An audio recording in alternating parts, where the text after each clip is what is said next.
Game 6 of the Calder Cup Finals. For the Hartford Wolf Pack, one victory culminates the glory of a season. For the Rochester Americans, one victory pushes the season to the max. It's the Wolf Pack and the Amherst. It's Game 6, and it's next on Empire.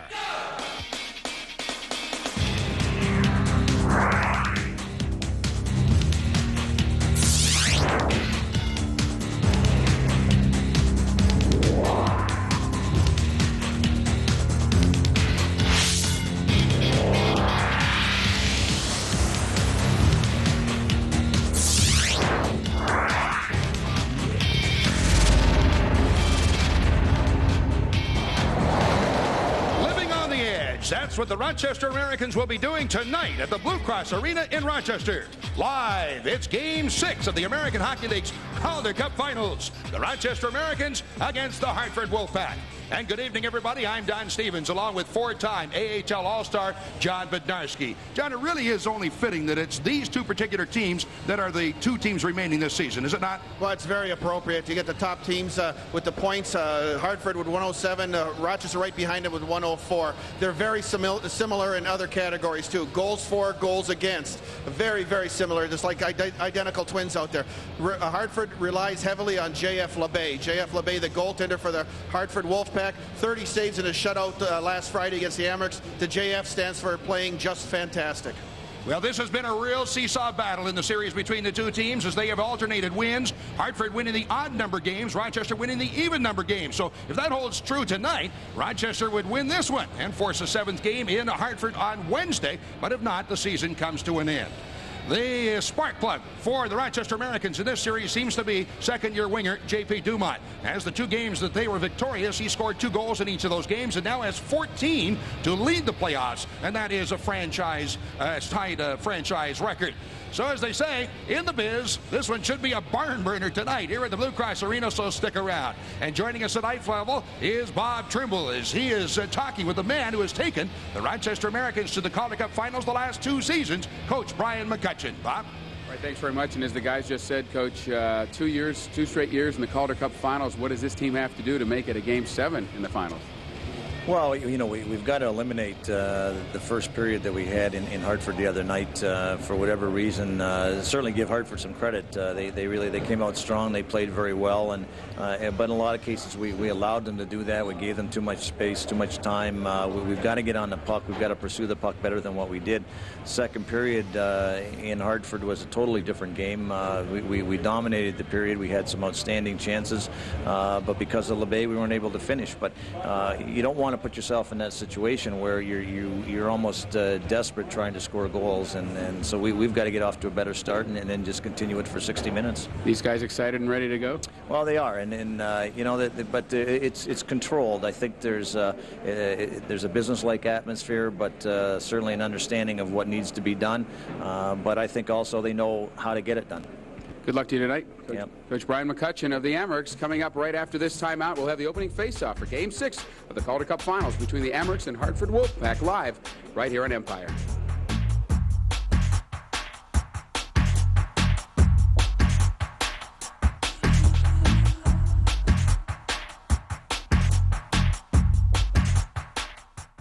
Tonight at the Blue Cross Arena, we welcome you to Game Number 6 of this series, the best of 7, of course, between the Rochester Americans and the Hartford Wolf Pack. And we're certainly happy to have you folks along with us tonight. And as you take a look at the arena, it's a packed house again tonight. Been some excellent crowds in the playoffs so far.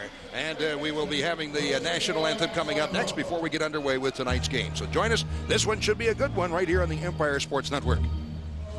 Say, can you see by the dawn's early light what so proudly we hailed at the twilight's last gleaming, whose broad stripes and bright stars through the perilous fight o'er the ramparts we watched were so gallantly streaming.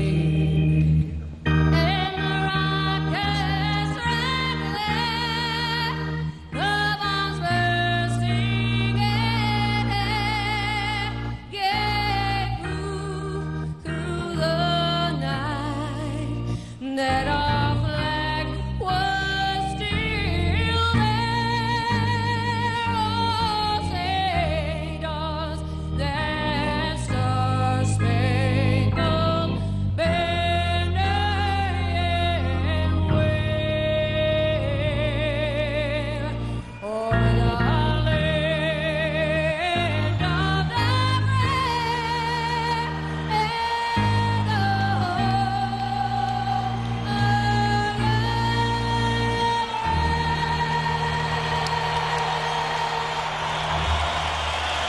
Some of the great crowd on hand here tonight at the Blue Cross Arena. And they're getting ready for Game 6. And let's check out who's starting out in goal tonight for the visiting team. J.F. LeBay, as John was talking about in our pregame, and a great record in the playoffs, leading the playoffs with 14 wins, 7 losses, and a 2.24 goals against average, 93% saves, and actually against Rochester about 95%. At the other end, Megan Norton, the rookie sensation of the league's Rookie of the Year this year. And he comes in with a 13-7 playoff record. Second best goals against average in the playoffs at 1.73. And he, too, is nearly 94% in his saves percentage. The referee for this game tonight is Brad Meyer. They've been bouncing back and forth between Tim Peel and Brad Meyer, but evidently finally settling on Brad Meyer as the referee, Tim Kotira, and Terry Henneberg, the linesman. And it should be a good one tonight, John, to say the least. Well, it sure is. And the Amerks, if they're going to win this hockey game, they're going to need other players to chip in. Guys like Davidson has no goals in the last 8 games. You have Sapola, 1 goal in the last 6 games. And then you have Darren Van Owen. Van Owen, no goals in the last 8 games. And this is the line that's starting the hockey game for the Rochester Americans. Oh, no, there's a little change here. You have Jean-Luc Grandpierre, who's moved up on the wing. How about that with the defenseman Hurlbut and Holland. So Grandpierre is on the right wing position. The puck is in behind the Rochester net. That's an interesting wrinkle there. It's to the pointed out over the line to center ice. Taken back by the WolfPack in the dark uniforms here. That's the visiting uniforms. Cross rink to Grandpierre. He'll try and throw it out in front, but has deflected away. And then Paul will clear it out to center ice. Battle at center ice for the puck. Right away. 2-on-1 now. New Tesalino moving in shot. Great sliding save by Norton. Huge save right off the bat. And it's brought away and off ice again by Grandpierre. Shovels it off the boards in the zone, trying to get loose. And it's hammered away by Gano to the point, but blocked and kept in by Holland. Here's Grandpierre and Sapola for tip to the goal. Great save and rebound. Stopped by LeBay. On the puck and holds on. And already we've seen magnificent goaltending in this game, and we've only played 43 seconds. Man, oh man, 2 great saves. And the first one, as we look at Jean-Luc Grandpierre, moved up from the defense. One of the reasons I think that Coach Brian McCutcheon wants to get a little bit more speed in there to force the defenseman. But here's a 2-1. Gano getting that puck over to Tesalino. And watch this sliding block save by Mika Norton, the Rochester Americans. The Amerks come right back. And on a close call, right in front of the net, it's Grandpierre getting to that puck, getting a good backhand whack at that, and somehow LeBay come over to from his left over to his right, made a save. Well, LeBay stopped all 40 Rochester shots last game, and he was magnificent in doing so, as you said, John. And it's amazing how much a goaltender means to a team, especially in the playoffs this time of the year. Cleared in the air, high in the air, and down ice. Huda chasing after it. It's in on goal, steered aside by Norton. At the side of his net, Campbell up the wing, and here it's dumped off the boards to neutral territory by Dumont. Taken right back. WolfPack with it. It's Vitahoff. Dumps it in behind the Rochester net, and they're taken by Doug Huda. Up the wing, through and down ice. So that'll be chased after by the WolfPack. Here's Virtue. Behind his net, Virtue looking to repeat as a Calder Cup champion, was with the Providence Bruins in their win over Rochester in the finals last year. Backhanded in around behind the Rochester net. WolfPack looking for the centering pass. Brad Smith throws it through to the point. Long shot from there, tipped in, but goes wide. Smith again throws it around behind the Rochester net, and top of it now is Dumont. Popping it off to Huda. That's the defenseman for the Amerks. Pulled off his stick by Smith. He's tied up and behind the net by Huda. On the backboards, looking to pull it loose is Wells, and spins it out in front. Smith with a shot, doesn't get through, hits a skate, and the loose puck carried away by Huda. Cleared around to the point, but still kept in by Klocek of the WolfPack. Behind the net, Huda going up the wing to Aduno as he's run over. At the point, long shot by Doig, but blocked away. Out over the line to center ice by Pittis. Taken back by the WolfPack and dumped in. Looks like this might draw an icing, and yes, it does. We played 2 minutes, 4 seconds. So far, there is no score at the Blue Cross Arena. And that last flurry by the Hartford WolfPack, Armstrong out there with Smith doing an excellent job keeping it down low. You know, the WolfPack they want to come out. They, you know, they're saying to them in the locker room before the game, and you look at Coach Brian McCutcheon of the Rochester Americans, hey, let's jump on them early. They don't want to make that 5.5-hour bus trip back to Hartford for Game 7. Hartford WolfPack, they don't want to go to a Game 7 because a one-game series, I'll tell you, you can't count on anything happening. Home ice advantage or not, you can't count on anything happening there. Face-off coming to the right of LeBay. It's Van Owen now between Bolton and Davidson. And Kalinin and Grandpierre now moves back to that right point position on defense. It's in the scrum of skates in the face-off circle. Quick shot. Davidson missed wide. And the point kept in by Grandpierre. Behind the net, Davidson.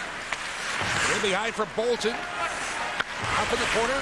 Taken by Van Owen. Sends it behind the net. Comes out to the side of the net and grabbed by LeBay, who's taking no chances here. Stop now giving Bolton a shove, and they had to go around some fisticuffs in the last game. There's the coach of the Hartford WolfPack, John PADDOCK. Boy, you talk about a lot of uncertainty going on in this organization. As you look at John PADDOCK, hey, he was the general manager of the Winnipeg Jets, you know, and then now he moved over to the Hartford WolfPack, the New York Ranger organization. Glenn Sather, formerly he was Mr. Everything with the Edmonton Oilers, now is signed on with the New York Rangers. So what's the future of John PADDOCK? What's the future of Don Maloney? A lot of things up in the air, and I'll tell you what, winning a Calder Cup secures your future just a little bit. Now, John PADDOCK certainly has to be one of those to be considered as the coach for the Rangers next year. He's the coach of their minor league team and taking his team to the finals. It's all the way through into the corner, played along the sideboards, but kept in momentarily. Now Tuzolino with the slot, and Doig up the wing, and the WolfPack will shoot it down to the Rochester zone. On one hop, steered aside by Nord, and Kalinin there for the Amerks. The Davidson bounced off his stick, goes behind the net, and they're chased down by Grandpierre. Slides it around the wing, but into the point. Purinson, long shot across the goal mouth, and comes to the other corner. As they tie up to the point, Doig with the shot. That snuck through, but goes wide. The other side, Purinson with the shot way wide. And looks like a shooting gallery on the ice right at the moment.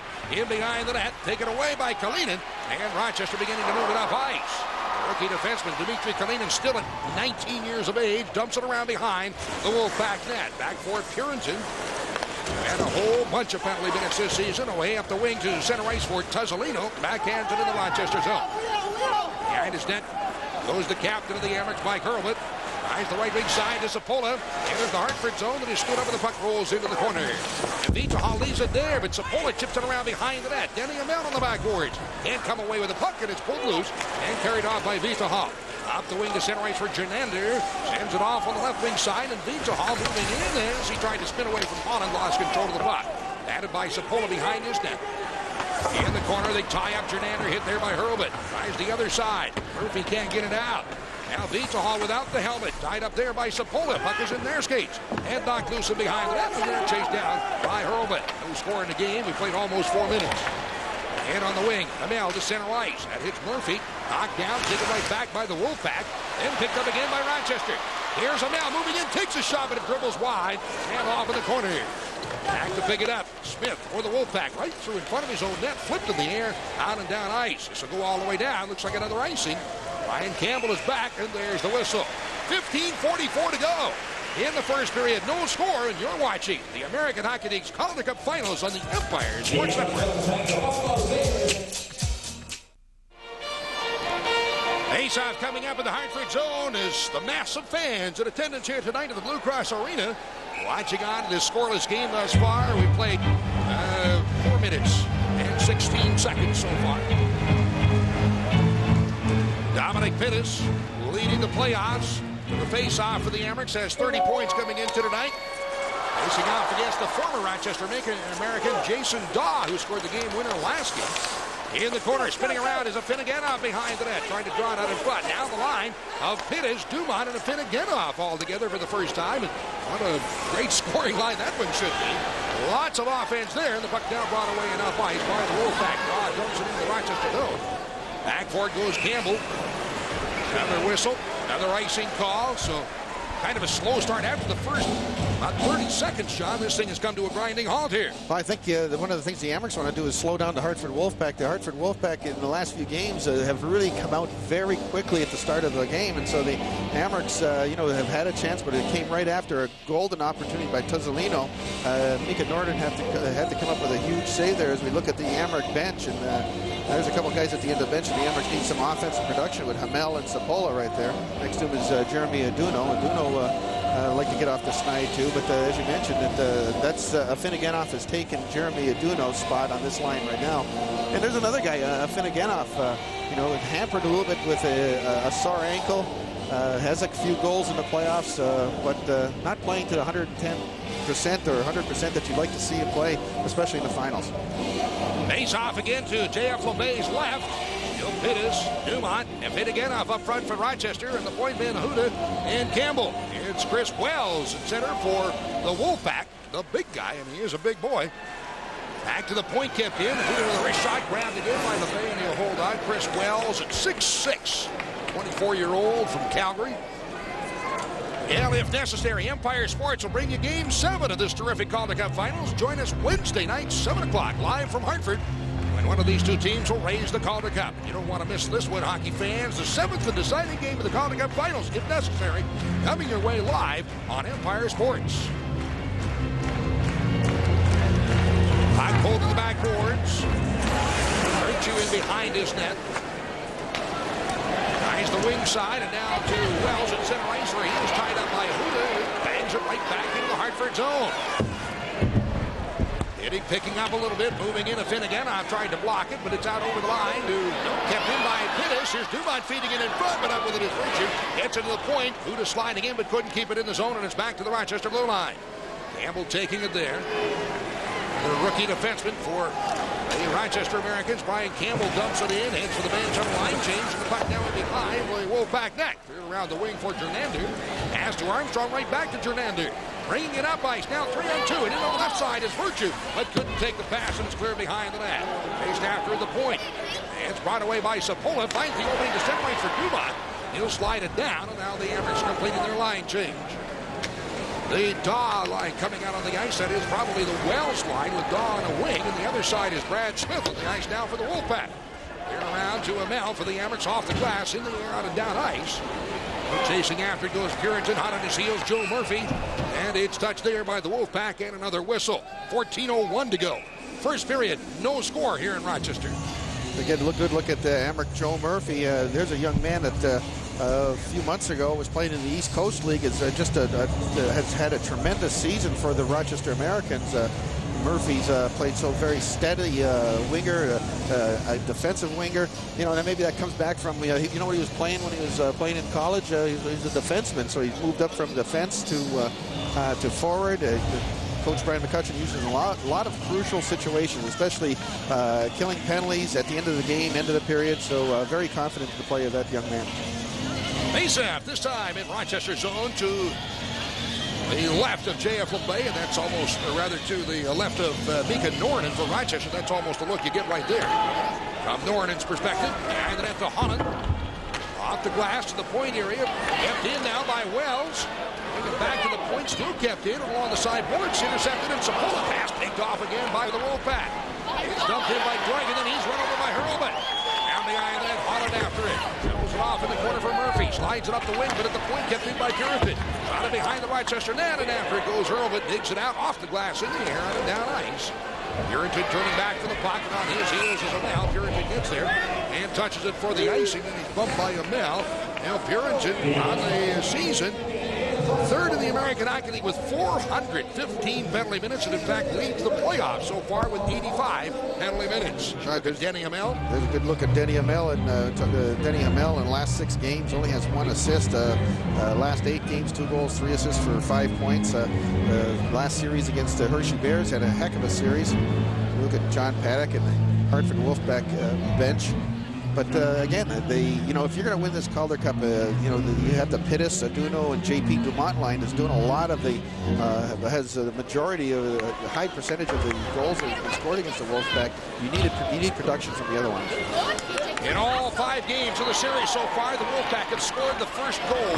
How important is that? Rochester able to come back in 2 of those games, but 3, the Wolfpack winning, as they again scored the first goal in all 5. Jason Daw with the first goal in the last 2 straight, including the last game, which turned out to be the game winner in the shutout, carried him over the line and offside against the Irish. So that first goal, John, it's not the most important thing, but it certainly gets your team off to a good start. I think it's very important tonight for one team in the Rochester Americans because of what happened last game, and JF LeBay, shutting out the Rochester Americans last game. So the Amerks would like to get that first goal. It's not that important, but just to give them a little confidence in their offensive production. Well, LeBay has had 2 shutouts in this series and 3 in the playoffs. In game 1, he closed out Rochester 1-0, and the last game, which was game 5, shut out Rochester 3-0. Look at those eyes. I tell you what, you talk about somebody who's really focusing on what he has to do. LeBay is really into this game. Very confident goaltender. We talked about before. He's a cocky, confident goaltender. One of those guys that, you're sitting up there, you hate to have him play against you, but you sure want a guy like that on your team, especially back there in net. Well, he's been around 5 teams in the American Hockey League in the last 5 years.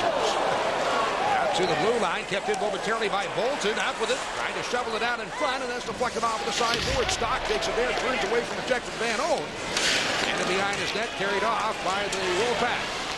Flipped in the air out of the zone, but grabbed again by Van Owen and dumped in as Hall couldn't clear it away. And turning back goes Bannister for the WolfPack.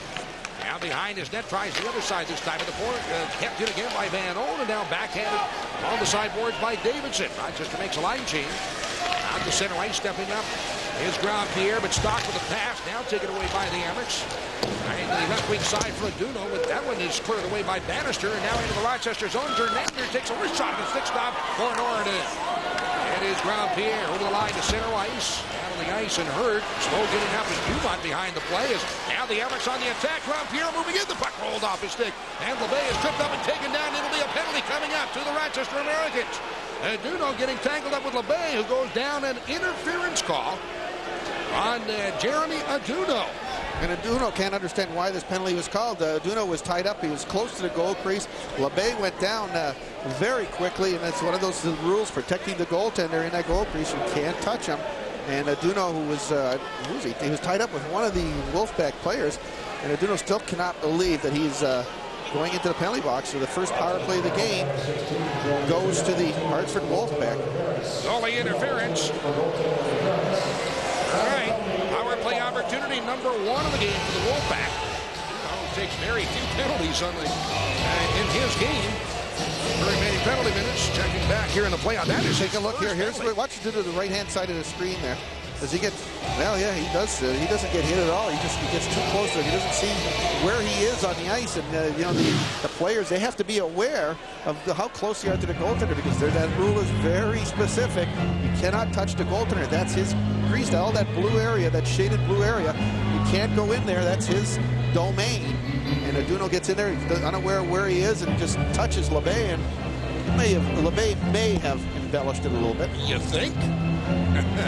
Well, that is the first penalty that Jeremy Aduno has taken in the playoffs, and this is the 21st game for the Rochester Americans. Tonight at 10:30, tune in for the Empire Sports Report with Josh Moorhead. Josh will have the scores and highlights from around the region, including news on the Stanley Cup and NBA playoffs. Don't miss it. Empire Sports Report tonight, 10:30, following hockey, right here on Empire Sports. Speaking of Stanley Cup, going on with the Calder Cup Finals. This game is in the 6th game of the Calder Cup Finals. Hartford leading 3-2 last night in Dallas. The New Jersey Devils won that hockey game 2-1. Everybody thought it was all over when Dallas won that second game in New Jersey to tie the series 1-1. They figured, oh, this is going to be it. It's going back into Dallas. It's all over. But New Jersey, boy, what a game they played last night. That's game 3. This will be, John, one of the rare times as we look at the banners, a few of the many banners hanging overhead here at the Blue Cross Arena.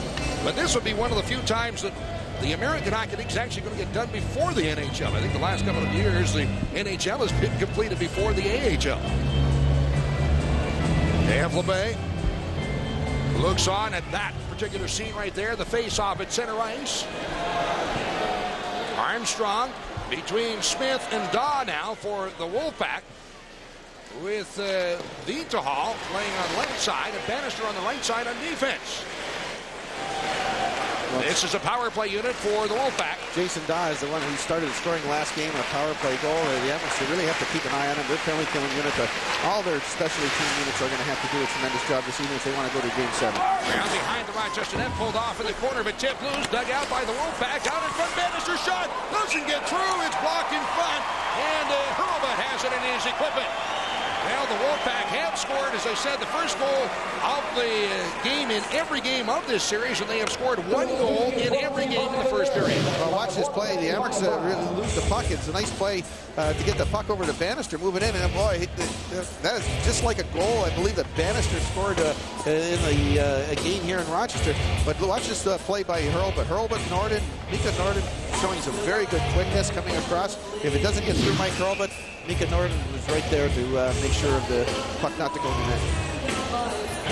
There's a young man, Mika Norden. We talked about his clean, and Mika Norden, 20 years old. Playing well. Boy, he played what a year he's had this year. Well, what a string of goaltenders the Buffalo Sabres organization has had. With Hasek, Marty Biron, who was the goalie of the year last year in the league, and now the rookie of the year this year in the league, Mika Norden. One goaltender great after another. The puck shot all the way down ice. Well, back with the WolfPack. Beatahall on him is Fittis. Trying to steal it away, but Beatahall comes away, slowed up with the hook, and no! Hooked off the puck into his knees. Fittis, but no call the other way. It's down into the Rochester zone. Behind the net, Navell tying up. The throw back to the point for Beatahall. Behind the other side, one-timer Bannister missed the net.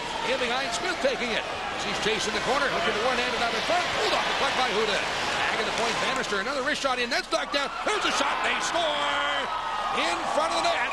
As the shot is taken by Armstrong just inside the lower left corner.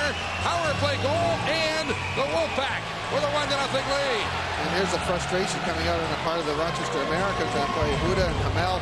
Hamel, after Armstrong scores the goal. Armstrong was hit last game in Rochester by Doug Huda at the blue line. And you see both of them going at one another. And that's one of the things that got the Emirates into trouble. Well, you know, after they came back from Hartford, the series was tied 1-1. And watch this play right here. Armstrong makes a nice play going around Hurl, but as he's falling down to the ice, low on the stick-hand side of the goaltender Norden, shoots the puck in. A terrific goal by Armstrong, and what a playoff series he's having. But watch this goal. Watch what happens with Armstrong as he gets around Mike Hurl, but he's going down the ice. He's being tripped by Mike Hurl, but we're going to see coincidental minors going on with Smith and Hamel going on it. And there's what happened at the end of the goal. But getting back to it, the Amherst have to get away from the pushing, the shoving, the gloves in the face. I think it takes a little bit away from their game that they've played. We have coincidental penalties. Armstrong getting the goal. So it's a 1-0 lead for the WolfPack. Armstrong scoring his 7th of the playoffs, and he had one last game. Smith picking up 2-minute roughing penalty, and it'll be a 2-minute high sticking penalty on Denny Amel. The last game you mentioned, he had 1 goal, 1 assist. Last 4 games, 1 goal and 3 assists for 4 points. And you know, that's the line. Armstrong, Smith, and Daw, especially on the power play, they've crushed the Amherst. Well, now it's 6 straight games in which the 2 things have happened. The WolfPack have scored the first goal of the game, and they have scored 1 goal in every first period of the series. Well, repeats again here tonight. And Rochester coming from behind. As it's brought in the zone by Jernander. Top of the slot, turns, takes a shot, but that one dribbled off a leg and carried down to the corner and run away by Holland. Up ice for the Amherst. Holland to the red line, on the wing for the Finnegan, but skipped off his stick and cleared away to center ice. Taken right back by the Amherst. Holland spins it up the wing. That one was tipped aside by Korchek. In the WolfPack controlling the puck. Korchek in his own zone. The left wing side to Beatahall entering the Amherst. So watch there by Holland. Turns it off on the sideboards. Looking for the trainer. Bannister moving in, but couldn't reach the pass. Does catch up to it in the corner. Drops it off there. Armstrong back on the ice now. In the corner, taken by Pittis. Savage trailing 1-0. 9:50 to go in the first period. Holland in front of his net. Good match into Campbell. Works the wing to center ice. Each team again is a man short for the next 50 seconds. Campbell dumps it in. Down behind all the way to the other corner for Pittis as he's bumped there by Hall. Hall playing a wing, but has been seeing a lot of duty on defense here in this series. The corner now carried away by Bannister. Gives it off the boards to center ice for Armstrong, but he turns back. Well, he watched there by Pittis. Strong around behind his net. Clears it off the glass, through and out and down ice. So turning back go the Amherst. Kalinin after it. Now behind his net, Dmitry Kalinin away. Slips it, couldn't get it out. It's kicked aside by Jernander. One tied up by Grandpierre. They slam to the corner boards. A penalty coming up to the Amherst. As Grandpierre very upset. Jernander taking face first into the corner boards, and Impel's arm goes up in the air. Well, I'll tell you what, it looks like there's Amherst going to be assessed another penalty with Rochester Americans. Jean-Luc Grandpierre is going to be getting this penalty. Jean-Luc takes the, we've seen him do this checks all year long, and Grandpierre definitely going into the penalty box.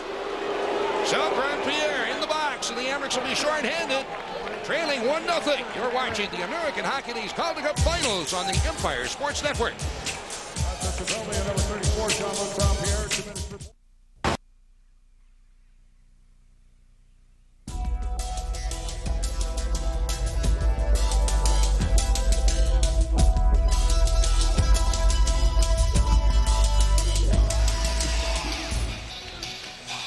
Well, it's kind of quiet right now, John, at the Blue Cross Arena as Hartford comes out, scores a power play goal at 9:07 of the period. Armstrong from Smith and Virtue to take the 1-0 lead, and now they go right back on the power play again. Well, don't get me wrong. That play by Jean-Luc Grandpierre, we've seen it over and over all year long. That did not look like a boarding penalty. It looked like Jernander at the tail end of the play put his head down and made it look a little bit actually worse than it really was. Pass off onto the point for Vitahall. Shot in. Pad save for Norden. No, they're going to wave it off. They'll wave that one off. The face-off coming up. Evidently, the whistle had already blown. It was under the left leg pad of Norden. And the referee Peel. He just gained no goal. He just gained about 11,000 friends right there on that call right there. As the puck, the Amherst catch a break on that play right there as we look at the goal scorer for the Hartford Whalers to see if the whistle goes. But here's the play right here. The puck looks loose. Looked like he had it under his glove. I don't know, Don. Watch the glove goes down. Right there. Oh. See that? Close. Amherst get a break right there. They were a quick whistle, so the referee, who's called 2 penalties against the Rochester Americans, just made a few more friends here in one more. Speaking of Norden, he's got to get on that puck a little quicker. And with this penalty that Jean-Luc Grandpierre took, it's a 4-on-3 situation for the Hartford WolfPack. Gives them a little bit more room. For 1 more second, when the coincidental minors will expire. And the face-off to Norden's left. Armstrong against Pittis for this face-off. Puck is dropped, taken by Daw to the point for Bannister. Back to Daw as the coincidental penalty has expired. It's still in the Rochester zone. Jason Daw at the point area takes a shot, and that one doesn't get through. Goes to the corner. Bannister dumps it in behind the net for Armstrong. Feet on top again for Daw to the point area for Vitahall. Takes a shot, and Norden knocks it down. Smothers the puck. No, it rolls loose and shot around the boards by Pittis. And it's out and down ice. And 20 remaining in Rochester's penalty. Bannister behind his net. Hartford leading 1-0. 1:10 to go in the power play. That's dumped in by Vitahall around behind the Rochester net. Kalinin getting to it. Brings it around the boards and digs through by point man Bannister and out to center ice. Sapula giving it off to Davidson in over the line. That gets kicked off his stick. Taken away by the WolfPack. Jason Daw behind his net. Out in front. Gets it ahead of the blue line for Smith. Then tipped off his stick by Kalinin. WolfPack back again. Here's Smith. Pass on the wing, but that's by and in behind the Rochester net. Taken there, and the play is whistled down on the offside. 7:43 to go in the first period. Hartford with a power play goal at 9:07 of the first period, taking a 1-0 lead. And Armstrong needing a little helmet equipment repair. Here's where the Hartford takes the shot right from the point and through the screen. It looks like they're doing what the Rochester Americans should be doing to LeBay. And LeBay has been able to see a lot of shots, but they're getting traffic in front of Norden. They're making it very difficult for him to pick that puck up. And Coach John Paddock has his team playing his game plan to the T, and they're doing an excellent job of getting traffic in front of the goaltender Norden, especially when they have the man advantage. Here come the WolfPack. Half a minute to go in the power play. Doig to dump it in. Chased after by Jernander. Beginning to it for the Amherst is Holland. As he's jammed up against the backboards by Jernander. Down the corner boards, Holland. Hartford WolfPack 11-3 when they scored the first goal of the game. Not a very good stat for the Rochester Americans. Stock taking it there. To the point for Doig. Long shot tipped off the leg pad then of Norn into the corner. Taken again by Stock. In the slot for Hall. As he looks it over. The penalty now expires. Grandpierre, they score! Shot from out high. Out of the corner. That was after the penalty had expired. And Hartford now with a 2-0 lead here early in the first period. Well, look at that happy Hartford WolfPack bench. They're up there. There's a few Hartford fans here at the Blue Cross Arena, and they are happy. In the second period, in this first period, with 7:01 to go, that's the second goal of the period for the WolfPack, and it's Hall right from the point. Just as you can hear the goaltender LeBay banging his stick on the ice, letting his defenseman know that the player is coming out of the penalty box. Watch Hall. He actually shoots the puck as he's backing up on the play. It goes through the screen of the goaltender. Big Wells is standing there. Watch him, Norton. Does he see this puck at all? He doesn't see it. There's Well, and Holland goes right through both players and into net. Great camera work. You saw that puck all the way. Norton didn't see that puck at all, and it's a 2-0 lead. Todd Hall scoring his second. In fact, he had one. It was back in game 4 of the series, which was his first professional playoff goal. And tonight's his second professional playoff goal. On away and up ice, Van Owen in the zone, but pushed down on the offside.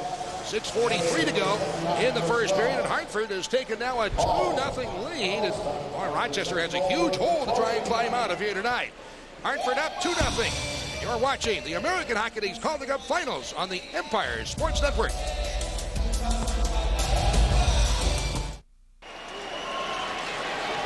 As play picks up here at the Blue Cross Arena, puck shot around behind the Rochester net. AFINOGENOV run over at center ice. Fans booing here. Hartford with a 2-0 lead now. AFINOGENOV slips into center ice for Sapola. As he enters the Hartford zone, waits for help to catch up, pass in front, but it's swept aside by Bannister. In the corner, taken, carried behind the net. 5:35 to go. One of a penalty here. Coming up to Rochester once again is AFINOGENOV. Runs Hall in behind the net. This is touched down by Rochester. Whistle blows, and wow, it just gets tougher and tougher here for the Amherst as it goes along. AFINOGENOV just it shows a lack of discipline right there on the part of MAXIM AFINOGENOV. He's a young man. You know, he's a little upset because watch this play. Watch what he does right here. He actually slew foots the defenseman. There's a pick on him, kicks his legs out from underneath him. That's the penalty. AFINOGENOV's upset. Why? At the blue line, Amherst blue line right before that. He gets run over from behind by one of the WolfPack players. The referee doesn't pick it up, and he doesn't. There's no call being made. But this referee, I guess they didn't know if he was going to play in this game. If he was going to referee this game. He was a little late getting into Rochester, and again, the WolfPack are glad he's refereeing this game. Well, AFINOGENOV back out at center ice had been clipped up around the face area with a stick, and then he was down on the ice. And then he got back up, and as he was getting up, he was run over from behind, and he was very upset. But like you say, John, it's that time of year you have to You've got to take those. You have to take those hacks and whacks, chops at the high sticks, and sooner or later it's going to come your way. But the Amherst are in a huge hole right now. They're down 2-0. And this Hartford Hartford WolfPack Hockey Club have been very stingy. When they say a team that gets a 2-goal lead has won every game. Back to the point area, kept in again, and this is power play opportunity number 3 of the game for the WolfPack. Dodd tried to feed it down low, but that one deflected aside. Goes behind the net. Daw has it again. Pass out to Smith. In behind, comes out in front, and now taken away. Shot out and down ice by Sapola. Back go the WolfPack. Under 5 minutes now to go in the first period, and Hartford leading 2-0. From behind the net, Bannister away. To center ice and onto the wing where it's dumped in, and after it in the corner goes Kalinin. Sends it around behind the net as they tie up the backboards. Dodd taken down there, and the Amherst get away with one as Pittis pulled him down, and in front of the net, that's cleared away on and down ice by Davidson. All the way back goes Vita Hall. 57 seconds to go in this power play. Hartford scored 1 on the power play, and their second goal was just a second after the other power play had expired. It's in the Rochester zone, and they're whistled down to the offside. Play is stopped. 4:16 to go in the first period. I think Hartford leading. You should look at P.J. Stock. P.J. Stock, he's the young man who such a pivotal. Everybody talks about the third game being a pivotal game, and that third game here in Rochester. What a job he did shadowing. He's 5'10", 190 pounds from Victoriaville, Quebec, 26 years old. And he's an antagonist, instigator, gets under the skin of a lot of players, and he did exactly that. And that's what's happening to the Amerks right now. The Amerks being outshot right now 8-3. Why? Because they've given 3 straight power plays to the WolfPack. Look at that bench. They got to get some life on that bench. They're down on that bench. They've got to get something going, something positive. Huda backhands it to center ice. Wells grabs it and is dumped in the Rochester zone. Huda after will bang it along the boards and down ice. Taken back again by the WolfPack. 4 minutes to go in the first period. Into center ice. Wells up with it. As he enters the Rochester zone, the puck rolls into the corner. Taken by Hurlman. Bangs it off the glass, but not out. Kept in the point by Jernander. Moving in Hurlman. Knocked again to the sideboard. Sapola trying to get it, but kept in at the left point by Hall. On the sideboard, Stock to the other side. Doig with a shot, blocked away off the legs of Davidson. Stock gets it, make that Doig gets it right back. He didn't put is deflected away. Kept in by the WolfPack. Stock now with 5 seconds left in the penalty. Hall taking it, long shot in, deflected wide. In the corner, back to the point. Penalty has expired. Doig side of the net, house in front, deflected away by Huda. Goes to the sideboard, Stock up with it. As he's bumped there by Huda. Puck rolls down in the corner. And tied up is Wells, but gets away from Hurlman. Wells digs it out. Sends it behind the Rochester net. It's Huda and Stock go down. The puck behind Jernander running front through across the goal mouth and back to the point. Kept another shot in. Goes wide. At the point, Virtue on the sideboards and sends it behind the Amerks net to the other corner for Wells. AFINOGENOV moving in, bangs him, but at the point kept in and Stock with a shot. Or make that Hall, and the puck down with the point is cleared in behind the net for Stock. As he is hammered up against the backboards by Huda. Puck is on the ice, and the whistle will stop play, and it's getting ugly. 2:46 to go.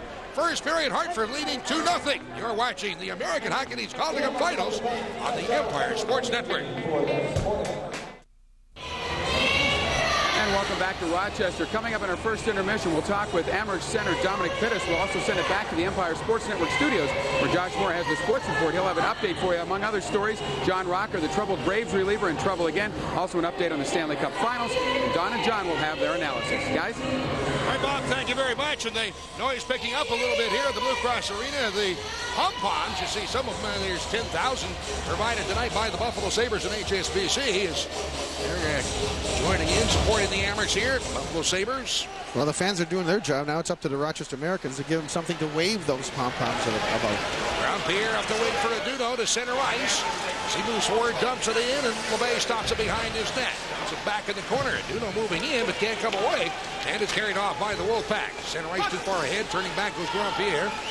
Norton to Ground-Pierre behind his net, rings it around the boards for Aduno as he's run from behind by Virtue. Puck is still on the sideboards, and now it's pulled loose by Kalinin. The center ice, but taken away at the red line. Turn lost and picked up by Rochester. Pittis in the zone, top of the slot, spinning around, still has the puck. Looks at the front, Dumont can't reach it. That one pops up in the air, and it's in the slot, hits a skate, comes loose. Backhanded, pops up in the air again. Dumont bumped from behind, but still keeps it in. Taken down to the sideboards is Pittis, no call, and the puck is brought up ice by the WolfPack. Taken by Klocek, and now a penalty coming up as Pittis comes back, runs over Klocek, and this will be a slashing penalty. Slashing call coming up. It's going to be against the Amerks. Against Rochester, Dumont heading off the ice, another penalty to the Amerks. Well, the fans are very upset because behind the play down ice, Pittis was taken down and no call there. Now this is something similar to the game 3 where a lot of the penalties were called against the Amerks, and J.P. Dumont on the play here. Is this a slash? He comes across, and you know what? I don't know. That's a half. That is a slash, I guess. But you're trying to be a little generous. You got to remember, this is the 6th game of the Calder Cup Finals. Pittis just getting up from the ice. Let's give him a whack there. This referee really not making any kind of friends here in Rochester. I guess he's not supposed to make friends. Supposed to call it the way he sees it, but he's, he's being a little bit fair out there. He's missed a couple at least interference calls. There was one right behind the net there where the Amerks definitely, Doug Huda gets knocked down. The penalty killing unit, this is one of the guys, the leaders of the team, both Mike Hurl, but Doug Huda, they're seeing a lot of ice time. This is the 4th penalty in a row for the Hartford WolfPack. That's 8 minutes, possibly out of a 20-minute period where the Amerks are a man short. The WolfPack has already scored a power play goal. It's scored right at the end of a power play. I'll tell you what, you hate to say this, but if the WolfPack score another goal, I don't know if the Embers would be able to come back to it. It's now a minute 52 to go in the first period. Power play opportunity number 4 of the game for the Wolfpack. It scored 1. Wells trying to bring it on in front. Is back to the point. Kept in by Bannister. Shot in front. Knocked down. And they're cleared away by Huda. Off the board. Down ice is the pull-up. It's Hook taken down. But, well, I think you have to call that a dive. Well, I don't care, Don. It's dive or interference. It's got to be interference. You know what? He's got his stick on him. Shouldn't have the hook there in the first place. Exactly. On away and up ice. As the puck is knocked loose and in the zone, and still not out, kept in by the Wolfpack. In the slot, here's Daw, takes it. At the point, Daw looks around, up top of the slot, and the fans starting to yell, we want a ref. Well, they haven't had it all year from this guy, so why now? It's Huda in the corner, rips it away out and down ice. Certainly, the Amherst have been getting used to it with Tim Peel. Well, I'll tell you what, this referee right now, he's sure really got to feel that not only are there a lot of scouts out, there's also people evaluating his, you know, and it's too bad that we're sitting here for the last minute and a half talking about the calls of the referee or non-calls of the referee instead of the 6th game of a final series. Armstrong in the corner, that's dug out and back to the point for Terry Virtue. Finds the other side, taken there by Hall, and will shoot it off the boards in behind the net. In the skates of Holland. Out with an Armstrong once again as he's pushed in the corner. Being watched by Holland and now dumped to the ice. The puck in behind the net. It's pulled out to the slot. Virtue on the side. Jernander to Hall, but doesn't shoot as he's watched there by Aduno. Back in the point area. Tipped in but goes wide. And Kalinin will bang it around behind the boards at the point. However, kept in by Virtue again. Deflected in the slot. Holland carries it to the backboards, but he's tied up. Armstrong taking it out. Puck rolls to the corner. Aduno.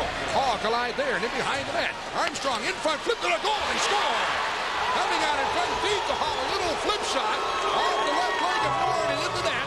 Power play goal. And now the Wolfpack have taken a 3-0 lead.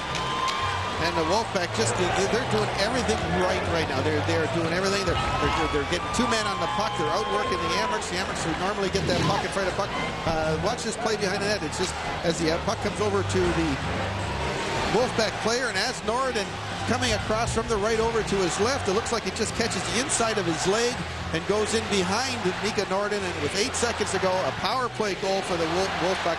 Vidahall gets the goal. But, you know, when things are going your way, they're going your way. And Vidahall gets the 3rd goal, 2nd power play goal of the night for the Wolfpack, and it's 3-0.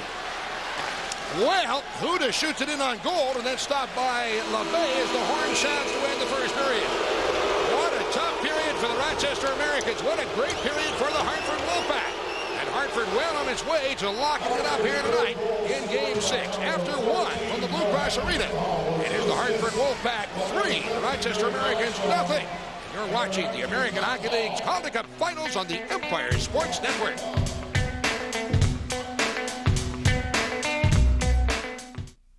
And welcome back to Blue Cross Arena in Rochester. Right now, after 20 minutes of play, the Hartford Wolfpack leading the Rochester Americans by a score of 3-0. Hello again, everybody. I'm Bob Trimble, joined by Amherst center Dominic Pittis. And Dominic, makes it awfully hard to play a hockey game when you have 4 penalties in the first period. It doesn't seem like it was evening itself out in terms of what Hartford was doing to you guys.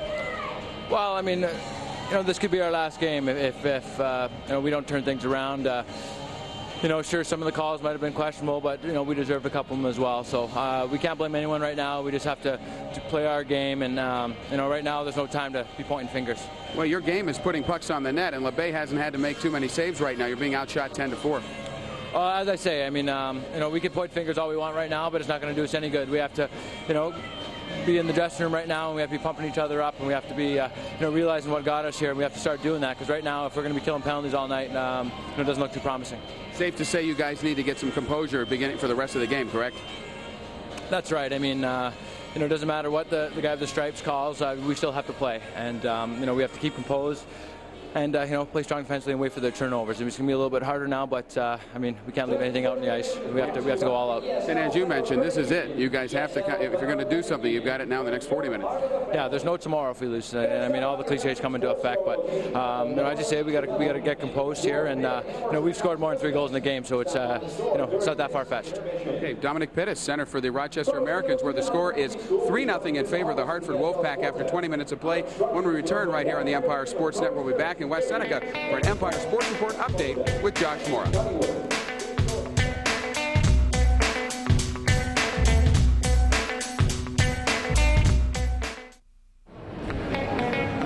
of the ESL Federal Credit Union first intermission here at the Blue Cross Arena in Rochester as the Hartford Wolf Pack are sort of running away with it right now through one period of play of a 3-0 lead over the Rochester Americans. And certainly the penalties, John, played a huge part in that first period, but you know, Rochester really came out, looked like they just were tense or something tonight, right? Well, I think after the first opportunity by Jean-Luc Grandpierre in the first few seconds of at the beginning of the period, I think after the Hartford Wolfpack just took over. Well, the Amerks unable to clear the zone, which led to the first goal. But it led to a couple goals, but now one there. Watch this nice goal by Armstrong. He's deadly in front of the goal. He's being tripped up by Hurlbut. Short side on the goaltender, Mika Norden. Power play goal, 1-0. And the second goal coming just immediately after the Rochester penalty had expired, so it also played a part in this one. Well, this is through.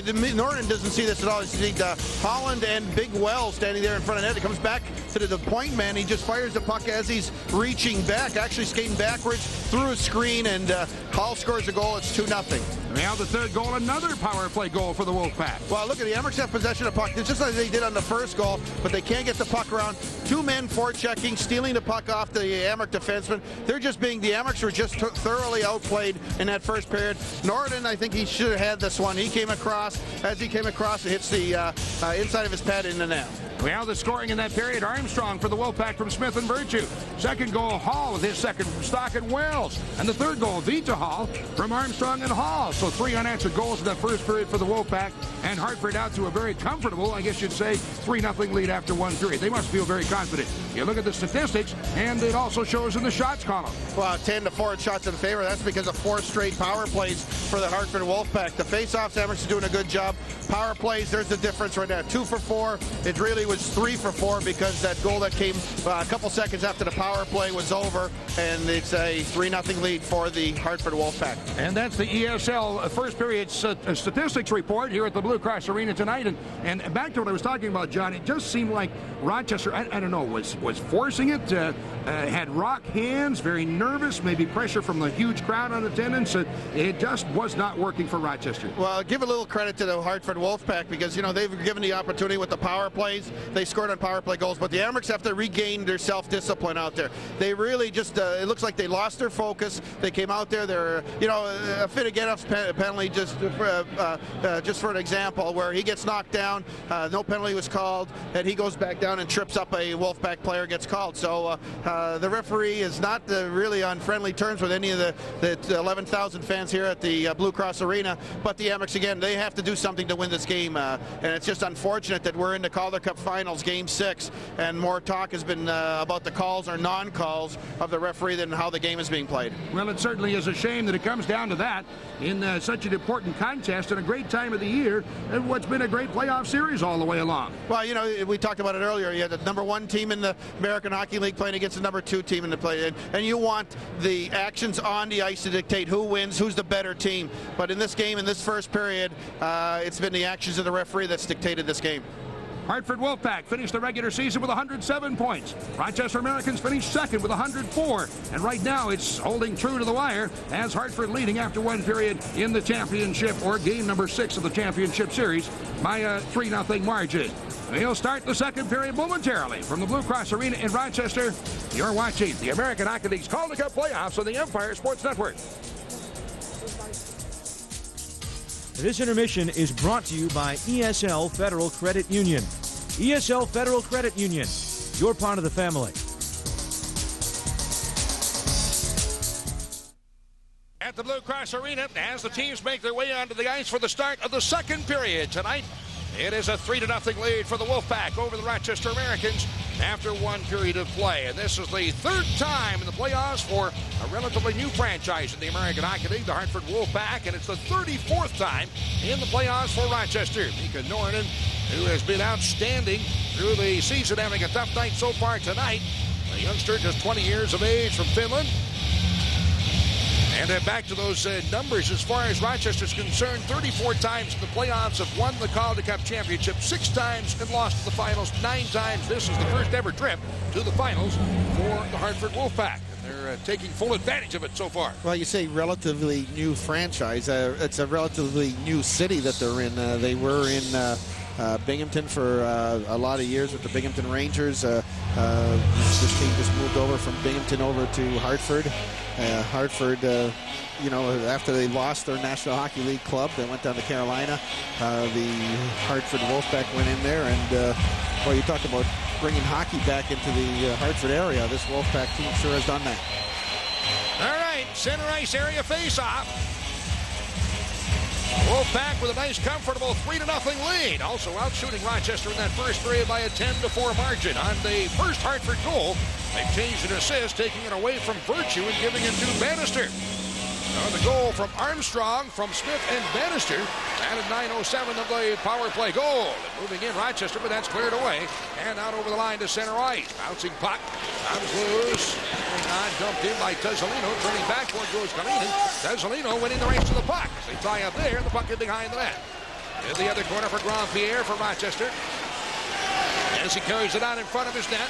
Grandpierre turning back, drops it off on the backboards, and Kalinin will send it around to the point area for O'Mell. Out over the line to center ice. Here's Sapola entering the zone. Stops and looks. Feed through to the trailer. Kalina moving in, shoots. Blocked away. And brought away by Tesolino up ice. Hustling back is Sapola. On his heels is Kalina. Moving in, shot blocked away by Norn.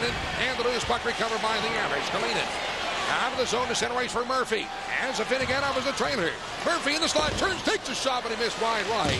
Laid off the boards at the point. Kept in by Holland. In the corner. In there by Afinogenov. He turns to the sideboards and looks around. Afinogenov through the slot, but no help, as Dumont couldn't get his stick down. Taken back by the WolfPack, flipping the in out of the zone. At the red line, up with it. In the Rochester zone. Beaton stops, looks around. Puck rolled away. Taken behind his net, Hurlbut. Brings it around the sideboards for the Afinogenov. Back to Hurlbut. Enters neutral territory. Over the red line. Long shot in wide right. And it's cleared away by Kochek to the point. Kicked at. Kept in. But no, dribbles out over the line. Turning back was a Finnegan as the Hartford player is decked, and it was into the Rochester bench is Armstrong. Here now in the zone is Van Owen. To Hurlbut, feet in front, off the skate, goes wide behind the net. Cleared into the other corner after Dumont on Virtue as they tie up there. Puck and skates back to the point, kept in by a Finnegan. Shot in off the stick of LePay, into stands, out of play. And I don't know, we might have a game going here yet. Rochester coming out flying here in the second period. Well, that's what the Amerks are going to have to, you know, they're in the locker room, they're saying, hey, we're going to have to chip away, and get the first one. And the Amerks, what a smart play by LeBay on that last shot out of the corner. It shows you how calm and cool he is. He saw that the Amerks are putting pressure on. The pass taken from or shot taken from a bad angle, but watch this play as Jason Holland takes out Armstrong, who's been, you know, he figures, well, maybe this guy's been killing us. Maybe we better put him on our team. Here is a good shoulder check into Armstrong. It sends him right over the boards into the Amerk bench. How many of those Amerks do you think were trying to help Armstrong back onto the ice? All of them. Yeah, right. But the Amerks had a great opportunity. It was a nice play by Sapola, bringing the puck down to right wing boards, then dropping it off to Kalinin. There's Kalinin right at the end of the bench, and there's Kalinin expressing his sentiments on that play. He had a golden opportunity moving in from the left point all the way in, and LeBay made the big save. Campbell winds up with a shot, and that missed the short side. Harrington has it behind his net. Van Owen on him. Cleared around the wing. Campbell poking at it, but Smith digs it out. He'll turn and flip it off the glass to center ice. Wales lost control, and Amerks take it back. Huda tries the other side out of the zone to center ice. Purinton will knock it loose and chased after on the sideboards by Wells. He dumps it in the Rochester zone. Turning back for it goes Huda. Behind his net, around the right wing side. Gives by the point. Purinton with a long shot in missed, and that goes to the other corner. Campbell bumped there by Smith. It's taken, feet in front by Dog. Deflected through and off in the corner on the near wing.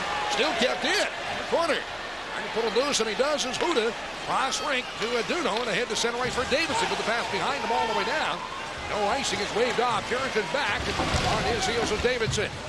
On the eye of the net, feet up the wing, getting to it at the point. Kalinin in the slot, Sapola, quick shot in, but no help there as Duno couldn't get his stick on it. Duno was in front of the net. On the way off the boards to center ice. Dog on the wing. Tesolino, long shot in, and the pad save for Norman. Carried away there by Grandpierre. He's dumped to his knees, gets a pass away, but taken right back by the WolfPack. In the zone is Stock, and he's tied up in the loose puck, carried away by O'Mell for the Amerks. Cross ring pass, Murphy chasing after it. In the corner as it goes behind the net. Backhanded by LeMay in the other corner. Centering pass, O'Mell in front of Sapola. Backhander, but the pass is knocked away by the sliding defenseman. And that was Virtue on the ice to block it away, and the whistle stops play. We'll talk things over. 16:42 to go, second period. It's a 3-0 lead for the Wolfpack. You're watching the American Hockey League's Calder Cup Finals on the Empire Sports Network. Back in Rochester, 3-0 Wolfpack continue to lead the Amerks. Just a couple of minutes ago, J.F. LeBay, the goaltender for the Wolfpack, run over by Denny Hamel on an attempted scoring chance. LeBay stretching afterwards. It's good, at least for him, that the puck ended up at the other end of the ice because his neck and back looked to be a little sore. He should be fine, but we noticed he was in a little bit of pain. We'll have to keep an eye on that as the game progresses, guys. All right, Bob, and Bob standing right behind the glass, right behind LeBay, so we'll get a good look at that net during this period. Virtue carrying it behind his net. And having won the Calder Cup championship last year with the Providence Bruins as they defeated the Amerks in 5 games, 4-1. Out of the zone to center ice, and that shot into the Rochester zone. Norton stops it there. Gano chasing Murphy. Gano digs it out, passing the slot, but there is Kalina to chip it away to the blue line. Down out, another wrist shot in, then blocked away and out over the line to center ice by Hamel. With Murphy 2-on-2. Hamel winds up with a shot. Doesn't get through. Dribbles it on goal, and off the stick of LeBay goes wide. Very cleared out of the zone. And was taking it back. Off the wing for Sapola. As he is tied up there, it's loose, and now away with it is Grand Pierre. Right up with the sideboards. And takes down Stock and a linesman. And the puck is flipped down to the Rochester blue line. Coming in with it there. Off to Grand Pierre. Weaves his way now into Hartford territory. Grand Pierre takes a look, takes a shot, but hits a skate. Hit his turn, takes a shot, and then went behind the net. Grabbed at the side of his net by LeBay. And he'll hold on to the face-off. Now we get Stock coming right back at Dumont. And they talk things over. Referee Tim Peel talking to Dumont, saying, settle down, a face-off coming up. Football fans, live arena football comes your way next Saturday night, 7:30. It's a battle for New York State with the Albany Firebirds travel to Buffalo to take on the Destroyers. Firebirds got the better of this matchup the first time around, so the Destroyers will be looking for revenge. And if you like hard-hitting action, then check out Arena Football. The Destroyers host the Firebirds Saturday night, 7:30, right here on the Empire Sports Network. There's J.P. Dumont. You see over his left eye. Got that last game in the boarding penalty of major game misconduct to defenseman Terry Virtue. Wiped up Dumont on the backboards. You know, Coach John Paddock of the Hartford Wolf Pack, he's probably telling his hockey club to see what happens if you lose your discipline, and let's stay out of the penalty box, make sure we don't get any penalties, and don't give them any chance to get back in this game. Cleared behind the net, in from the right point, Huda, but can't keep it in as that one is flipped in the air and ends up in the Hartford player bench. And the Amerks are going to have to fight through. They want to get back in this game. You know, there's still 50 minutes and 31 seconds to go into the second period. And again, one of the things, if you're down by a score of 3-0, it's going to be frustrating as heck because you're going to see the Wolfpack do, all they're going to do is play a defensive style of game right now. They have enough goals, more than enough goals to win this game. So the Amerks are going to have to do something, maybe the force the Wolfpack into taking a penalty, get the forecheck going, do something that they weren't able to do in that first period, and that's play even strength. Face-off in the Hartford zone. Pittis between Dumont and AFINOGENOV. With Huda and Campbell, the defenseman, the puck rolls to the corner. Virtue carries it in behind. Drops it off of the backboards for Klocek, and a pass to the slot for Armstrong, and up the wing out over the line to center ice. Taken back by AFINOGENOV, who drops it back in his own zone for Campbell. To Huda, and out of the zone to center ice. And center ice taken down by Armstrong, and he'll turn and flip it across the Rochester blue line where Campbell is up with it. AFINOGENOV turns back in the corner. That's AFINOGENOV, who played for Russia in the World Championships and then returned here to Rochester. That's cleared off his stick. Taken back. With a Dumont at center ice as he turns. Leads the playoffs with 14 goals so far. Pass off to AFINOGENOV. In front the other side as Pittis was breaking up the wing and couldn't get to it. AFINOGENOV still down to the ice. That's cleared into the Rochester zone. AFINOGENOV slow getting up. Campbell from behind his net. Brings it away to center ice. Pittis at the red line. In over the blue line. Pass off to Campbell. Trying to feed in front, but it's offside. The whistle blows. And AFINOGENOV is off the ice, and the Amerks are extremely upset again. Well, he gets a stick in the face, and look at AFINOGENOV around the throat area. And I was watching as he made the play across, and AFINOGENOV, as he's hunched over in the bench, this referee is not going to call anything. And you know what? Maybe he saw the whole play. Maybe he just said it was an accident.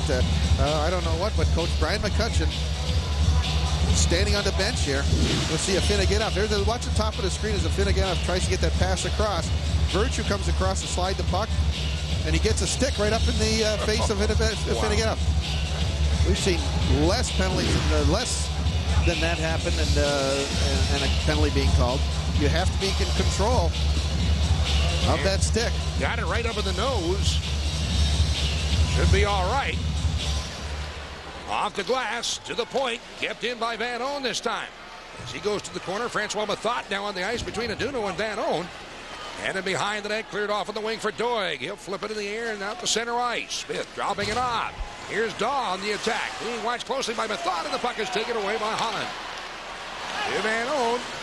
Out with it again. The WolfPack at center ice. Doig to Wells. Out over the line to center ice. Like an offside pass. They're taken by Smith as he enters his zone. He'll drop it off the boards and around behind the Rochester net. Dodd tied up there by Hurlman and taken down. And now the puck carried away by Holland. Pass to the slot. Mathot up with it. Feeds it out to center ice. Carrying on as Hurlman winds up with a long shot in, but deflected wide. Wells is back. Make that Purinton, flips it high in the air and out to center ice. That's off the glove of Smith into the Rochester zone, and they're taken by Kalinin. Headbands it down, breakaway for Amel, moving in, shoots, he scores! Danny Amel, on the right corner, puts the Rochester Americans on the board. That makes it 3-1. Well, just as I was thinking, boy, this game has really got to a snail's pace. The Amerks catch the Wolfpack on a change. And Hamel gets a beautiful pass, and on a breakaway. It's a really, you talk about a defensive breakdown, and that's got to give the Amerks a little bit of life. Watch Hamel on this play. He has his head right up, snaps it right over top the left shoulder of the goaltender LeBay. Look what he's doing. He knows what he's going to be doing. He looked the spot, picked the spot where he's going to shoot it, and he gets it right underneath there. Perfect shot to beat the goaltender LeBay, and it gets the Amerks right back into this hockey game. Amerks are going to have to worry. That's what they have to worry about right now, putting that puck in the net. Forget about the referee, forget about the non-goals, and there's a guy that needs to get a goal to get this Amerks going, take a little bit of pressure off of the big line of Pittis, JP Dumont, and Aduno. All right, face-off coming up. By the way, I think I said Tim Peel was the referee. They changed it so many times, it's very confusing, but it's Brad Meyer is the referee. Brad Meyer is the referee here. All right, so all those things I said about Tim Peel I have to take back now, right, John? Right. Send him a note this summer.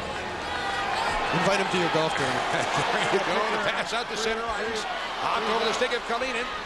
Rochester on the board to make it 3-1. And it's poke checked off of the sideboards by Norton. Getting to it, Sapola. Flips it away and out of the zone to center ice. Bannister for the Wolfpack to Hall. He'll dump it into the Rochester zone in the corner and stock after it there. On him is Sapola. Tied up at Kalinin. Backhands it around behind the net. Right away, Grand Pierre to center ice for Amel, and Sapola with it. Here's Amel, takes the shot, missed the short side. That's off on the left wing side and still kept in by Kalinin. As they jam up with the sideboards, and now it's picked out of the corner by Tuzolino. Flips it in the air to center ice. Grabbed by Grand Pierre in the zone, but the lay offside, it's carried up ice by Tuzolino. Lines up with a shot, a riser over top of the Rochester net. On the other side, Stock is tied up there, comes out in front, and with it kicked out over the line by Amel. Pushes it ahead for Murphy, but no gas left. And the Amerks will make a quick line change. Right away by the WolfPack. In on the breakaway. Armstrong trying to get to it, but poked away by Norton. Armstrong in the corner, tied up there along with Huda. As they battle for the puck in the corner. That's pulled along the sideboards and now carried off by Dumont. J.P. Dumont to Pittis. On the wing, enters the zone. Back to Dumont. Give it go. Quick shot off the right knee of LeBay. Nice save there. And the puck is backhanded out and down ice. Back goes Campbell. Well, I really like the way that LeBay, he gets that shot away so quick. A quick snapshot. He gets a nice pass by from Dominic Pittis and just lets that quick snapshot go, trying to go for the far side. LeBay makes a blocker save. Shot from behind the net. In behind the net, Dumont dropping it off of the backboards for Campbell. Off the right wing to AFINOGENOV, who's back on the ice and feed to the center right for Pittis. With Dumont 2-on-3. Top pass for Dumont. In the slot, weaving his way in, and then he's taken off the puck, and it's cleared away in the air out of down ice. Norton with a quick pass off of the left wing side to center ice, chased down by Campbell. Enters the zone, off of the sideboards, as the puck rolls free and in the corner, taken in front. Jump on the top of the net by AFINOGENOV. That could be boards to the point area, not over the line to center ice, where it's picked up by Hurlbut of the Amerks. Shoots it ahead to the WolfPack blue line, but Daw takes it the other way. Into the Rochester zone, moving in, wrist shot, knocked down by Norton, rebound. It's under the pad of Norton, and he holds on and has some pushing in the side of the net. 11-11 to go, second period. It's 3-1 in favor of the WolfPack, and you're watching the American Hockey League's Calder Cup Finals on the Empire Sports Network.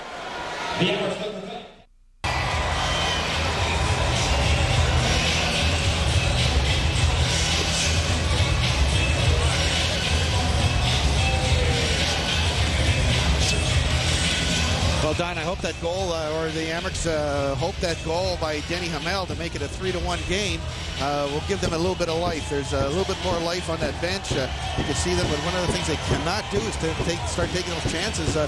Mike Robert standing up at the blue line, allowing Jason Dodges, when you're standing still, the player who's moving has the advantage. He gives you a deke one way, you lunge there, you're standing still, he just goes right around you. And Daw, who's scored some important goals for the Wolfpack in this series, had a good opportunity and came into the Nord and stoned him on the short side.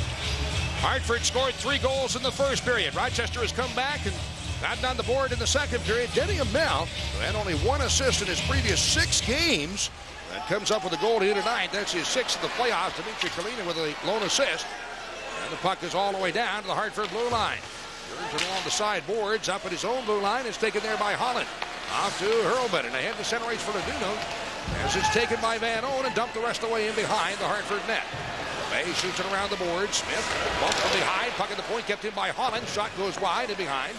Purinton in the corner is tied up in the sideboards. And now in the corner, Laduno after, but can't come up with the WolfPack. Bring it away. Up ice into the Rochester zone. Pass on the wing for Wells. Too far ahead. It rolls behind the net. And Wells then hammered up against the backboards by Holland. To the point, kept in. And behind the net, Wells trying to draw it out in front. Smith takes it, goes to the corner boards. As he tried to feed it in front, but that one is hammered away off the boards by Aduno and out to center ice. WolfPack have it again at the red line. Bannister is bumped to the sideboards by Davidson. Puck is in there, skates and kick loose. The Amerks have it. A hit for Aduno, but gets away from him and recovered by Hall in his own zone for the WolfPack. Quickly throws it up the right wing to Stock at center ice. As he crosses the red line, dumps it in. Turning back goes Kalinin to the corner. Ran to the corner boards. It's at the point, kept in. Shot in over top of the net. Goes to the other side of the point, kept in by Bannister. Now behind the Rochester net. Stock in the backboard. Turned back by Kalinin, but goes the other way. Trying to bring it out in front, and Sapola's on him. Stock still in the corner, twisting and turning. Gives it off. Feed out top. Dropped off on the left wing side for Hall as he moves in and shot around behind the Rochester net. And then taken by Murphy. Way out over the line to center ice at the red line, but taken right back by the WolfPack. Here's Hall, flips it deep in the Rochester zone, and stick stop there for Norton. Kalinin in the corner, head to center ice, but over the stick of Sapola, all the way down on goal, so no icing. Cleared away to the point, kept in by Sapola. In the corner as he is tied up and taken down in the corner. As they get back up, fighting for the puck, dug out by Hamel. Wraparound attempt in front, but off the skate goes wide. Brought off by the WolfPack. Here's Stock on the left wing side for Hall. Back to Stock and a give and go. Swept away in the corner by Campbell. Off the wing to center ice again. Pittis with it. Feeds it off to Dumont. Enters the Hartford zone. Drops it back. Campbell with a wrist shot. Goes wide. Back at the right point area. Moving in Grandpierre. Can't keep it in. That's all the way through. And down to the Rochester blue line. Getting back is Pittis as he's tied up. Puck rolls to the corner behind the net. After a Vital centered in front. But there with the puck for the Amerks is Pittis. Turning behind his net to get away from Armstrong. Dominic Pittis. To center ice for Dumont. Dropping it back to Pittis.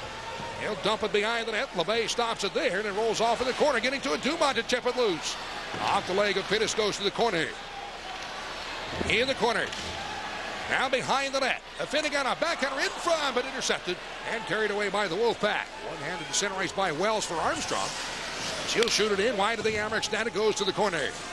After there, Wells tying up with Pittis. Puck is in there, skates. Still in the corner is Pittis pushing Wells from behind.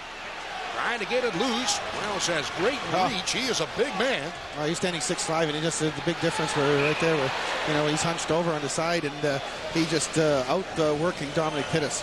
Now finally the puck tied up for the whistle. 7:58 to go in the second period. The WolfPack 3, the Amerks 1. You're watching the American Hockey League's Calder Cup Finals on the Empire Sports Network.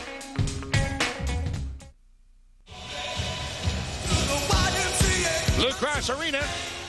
And it's been pretty quiet in the house since back in the first period when the WolfPack scored 3 goals. They had a little bit to cheer about here in Rochester in the second period, but certainly looking for more to cheer about, John. Well, I'll tell you one thing, that if the Rochester Americans are able to get another goal in the second period, these fans here, these 11,000 fans, as we're taking a good look at getting a good look at some of them, will really be on the edge of their seats and up doing some cheering for the Amerks. I don't know if it's they have to, you know, but the Amerks would sure like to get another goal in this another final 8 minutes of this second period. Doig with a shot, deflects in, a knuckleball, and finally grabbed by Norton. It looked like it was going to take about a month to get to the net. I was just going to say, it took about a year to come down the ice, and everything looked like it was suspended in time right there as the shot is taken by Doig. It hits a foot. It's a knuckleball. Watch it. Finally, it just comes down right into the chest of Mika Norton. If this was the first period, I would have bet that puck would have went in the net because everything was going the WolfPack way. And a great year Norton had during the regular season. Again, the rookie of the year in the league, and tied with Martin Brochu for second in the league at a 2.18 goals against average. Had the most wins in the league this season with 33. Back to the point, the left side. Doig moves in, takes a shot, doesn't get through. Rebound, in front, scramble with the puck, and it's carried away. Wow, was that close? Down over the line to center ice. On with it, the WolfPack again. Urrington leads the left wing side and deflected in behind the Rochester net. Turning back for it goes Hurlbut.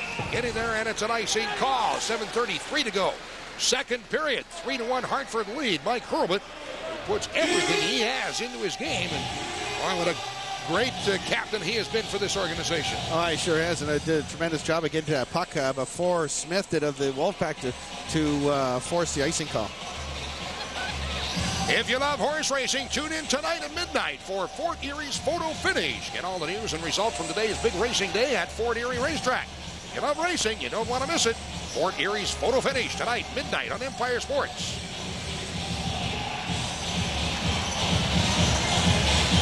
Face off into the Hartford zone. You look at Brad Smith at the end of the WolfPack bench. Shots on goal. The WolfPack out shooting the Rochester Americans 17-8, 10-4, 7-4 in this second period. Amerks want to get more shots on goal towards LeBay. We were talking about how Hartford has scored the first goal in every game in this series. Rochester has led in shots in every game in this series, and in fact has led in shots in their last 7 games in the playoffs. But Hartford with a big edge here tonight so far. Round to the point. That's out over the line, and so chased down at center ice by the Amerks. Up with it is Murphy. Drops it to Grand-Pierre and off to Kalinin. Ahead to center ice for Sapola. Sapola between Murphy and Amel. On the ice for the Amerks. Turning back in the corner is Hall for the WolfPack, and he stops to avoid the check of Murphy. Moving in from the point. Grand-Pierre in front. Pass, but Sapola tied up, couldn't get his stick down. Carried away by Gano and off ice for the WolfPack. As he tries to move around, Kalinin can't do it, and Amel able to slip it out over the line to center ice. WolfPack have it back. Bannister managed to do Gano, and his pass off of the wing. It's away from Tuzolino. Hammond shoot it back inside the Hartford blue line. WolfPack have it again. Pass ahead, stopped at the blue line. Taken away by Kalinin. And it rolls off his stick, turns back for it. Coming out in front of his net. Pass in the slot, grabbed by Tuzolino. Takes a shot. And blocked away. Oh, almost a very costly giveaway for the Amerks right there. Out of the zone to center ice. Taken by the WolfPack and shot in. Ander hammers it around behind the Amerks net. Getting to it is Kalinin. Tries the wing at the point, however, kept in by Virtue. Shot wide to the other side. It's Jernander in behind the net for Armstrong. Kalinin on him. Armstrong tying up, looking to bring it out in front. Has it, turning back to the corner once again. As he's bumped by Kalinin. Puck is in there, skates, moving in and watching on is Dominic Pittis for the Amerks. And he'll feed it on the sideboard for Dumont. Sends it out over the line to center ice. Virtue at his own blue line. Tries to get away from AFINOGENOV. As the puck is ahead to center ice, Armstrong, but knocked down. Armstrong takes it again and now backhands it in. Rochester after the puck. Uda in the corner. Quickly up the left wing side for Pittis, but bounced off his stick. Cleared ahead by the WolfPack. Bouncing inside the Hartford blue line. Out over the line again. Taken by Pittis. Waiting for Dumont to get onside. The puck taken away by Daw of the WolfPack. Looked in the air down to the Rochester blue line. Was grabbed by Campbell. To Huda. Into center ice, but Virtue steps up on that pass. Huda gets it back again. Tries to Dumont, hops over his stick. Taken down by Daw and dumped in. After it, in behind his net, goes Huda, rings it around the boards and out over the line to center ice. Purington on the right side. Doig shoots it in behind the Amerks net. Stopped to the backboards by Norman. Huda takes it there in the corner. Campbell ahead on the wing for AFINOGENOV. Center ice for Method. As he moves up ice to Davidson, back to Method in the slot, and can't take the return pass, and the puck goes to the corner. Wells will slide it along the boards, out over the line. Recovering the puck. Huda to Campbell. On the left wing side for Aduno, backhands it in. Davidson chasing in the corner, digs it out. Davidson turning on the sideboards, able to drop it off in the corner for Method, coming out in front, takes a shot in. Method behind the net, as he spins around and slides into the point for Huda. Shot in, that's tipped wide. Method in the corner. Looks things over, drops it off in the corner boards, and the puck now is cleared away on and down ice by Daw. Hammock's back for it, 4.5 minutes to go. This will stop play here, and so we have a penalty coming up. Too many men on the ice against the WolfPack. Rochester goes to the power play again, 4.5 minutes to go. Second period, it's the WolfPack leading 3-1. You're watching the American Hockey League on the Empire Sports Network. Ahead in our second period intermission, we will talk to former Amherst center Mike Harder, now a member of the Hartford WolfPack, but injured, unable to play tonight. Also, we'll head back to our studios. Josh Moore will have an Empire Sports Report update the day and night of Major League Baseball. Don and John with their second period analysis. Guys? Bob, thank you very much. And as now, there was not too many men on the ice against the WolfPack. I thought that referee Meyer was counting the number of players on the ice, but actually what he was doing was pointing at Purinton of the WolfPack and Huda of the Amex, and they both go off 2 for slashing. So each team is a man short for the next 2 minutes. Center ice area. Ball on the wing. Turns it ahead, throws it cross rink. Armstrong under them, but turns back again. Feeds into center ice for Vita Hall. Working up the wing, being watched by Campbell. Takes a quick wrist shot, and it goes wide. The point kept in by Hall. Lines up in the shot. That one dribbles in, hits a skate down in front. Loose puck dug out by the WolfPack. In the corner, Armstrong spinning, looking to get away from Campbell. And he does. Armstrong still on the sideboards. Checked to the boards again by Campbell. In to help out is Sapola. Trying to pull it loose, but now dug out by Vita Hall. And he goes to the corner. The Rochester player going down is Hurlman. The puck rolls to the backboard after Campbell brings it away. Gives it off. Here's Sapola. Over the red line, over the blue line, throws it back on top, but it's behind everybody, carried away by Smith. Trying to get back is Grand-Pierre, drop pass in front, and the WolfPack unable to get the shot away. Behind the net for Kalinin. Trainer on the play, by the way, was Daw. On the way and up ice, Kalinin pass ahead over the stick of Sapola all the way down. Could be an icy call. Yes, it is. 3:22 to go in the second period. Hartford still leading this, at this point 3-1. You know, what a nice play by Jean-Luc Grand-Pierre as a turnover at the blue line. And Brad Smith, it looked like he had going to have a partial breakaway, but Jean-Luc Grand-Pierre with great speed came right back and forced the play. As we watch this play going on, Smith watched Grand-Pierre coming in from the left-hand side. He just forcing Smith wide, and Smith's not taking any chances, but you know what's happened to Smith as soon as he got rid of that puck and finish off your check. Jean-Luc Grand-Pierre finished up his check, and Smith went crashing into the board. Face off. Back to the point, taken there by Klocek. Shot in, blocked away by Pittis. At the line, can't get it out. Now feeds to the center ice for Dumont. It has Kalinin with it. Dumont trying to slide it in over the line. He does get it across the line, but ahead of the play is Kalinin. And it's an offside whistle. 3:10 to go in the second period. 3-1 in favor of Hartford. Shots on goal, 17-9 in favor of the Hartford Wolf Pack. Look at J.P. Dumont. He wants to get on track tonight. He's one of the guys the amateur got to key on. If you love sports, you've got to watch Fan TV. Weekdays, 4:30, weeknights, 9:30. Tune in for the latest news from the NHL, NBA, and arena football. Monday afternoon, the gang will take a look at the NBA playoffs and talk Buffalo Sabres hockey. Fan TV. Don't miss it. Right here on Empire Sports. On the face-off, WolfPack with the puck. Hartford trying to close it out in 6 here tonight. Rochester trying to get back into this game to force a 7th game on Wednesday in Hartford. Right up ice. Hartford on the left wing side. Klocek entering the Rochester zone. In the corner. Throws it across the goal mouth out the other side. Kept in by Virtue as he tips it to the corner. Taken by Dominic Pittis. Pittis, 26 assists in the playoff, setting a new franchise record and tying an American Hockey League record with 26 assists in the playoffs. Set by Bill McDougall back in '93. Pittis needing an assist to set a new record. Out center ice taken by Holland. Ahead on the wing for Pittis in over the line, but that's another offside whistle. Dominic Pittis coming into tonight having 30 points in the playoffs so far. They've been doing extremely well, rolling right along. However, coming here against Hartford, and it's really been slowed up by the WolfPack and has just 3 assists in the series. There's a good look at the stats. Dominic Pittis, 4 goals, 26 assists, 21 games, 30 points. You know, if he doesn't, with Dominic Pittis, I'm sure there's a couple expansion teams, Columbus and Minnesota coming into the National Hockey League next year. Dominic feels that he will be going somewhere. If they, you know, he thought that maybe the Buffalo Sabres would give him a chance. Took him a little while after he was sent back down by the Buffalo Sabres to get back in the groove. And boy, what a leader he's been for Rochester. At the center ice of the red line, who did fire it in? Turning back, all in behind his net.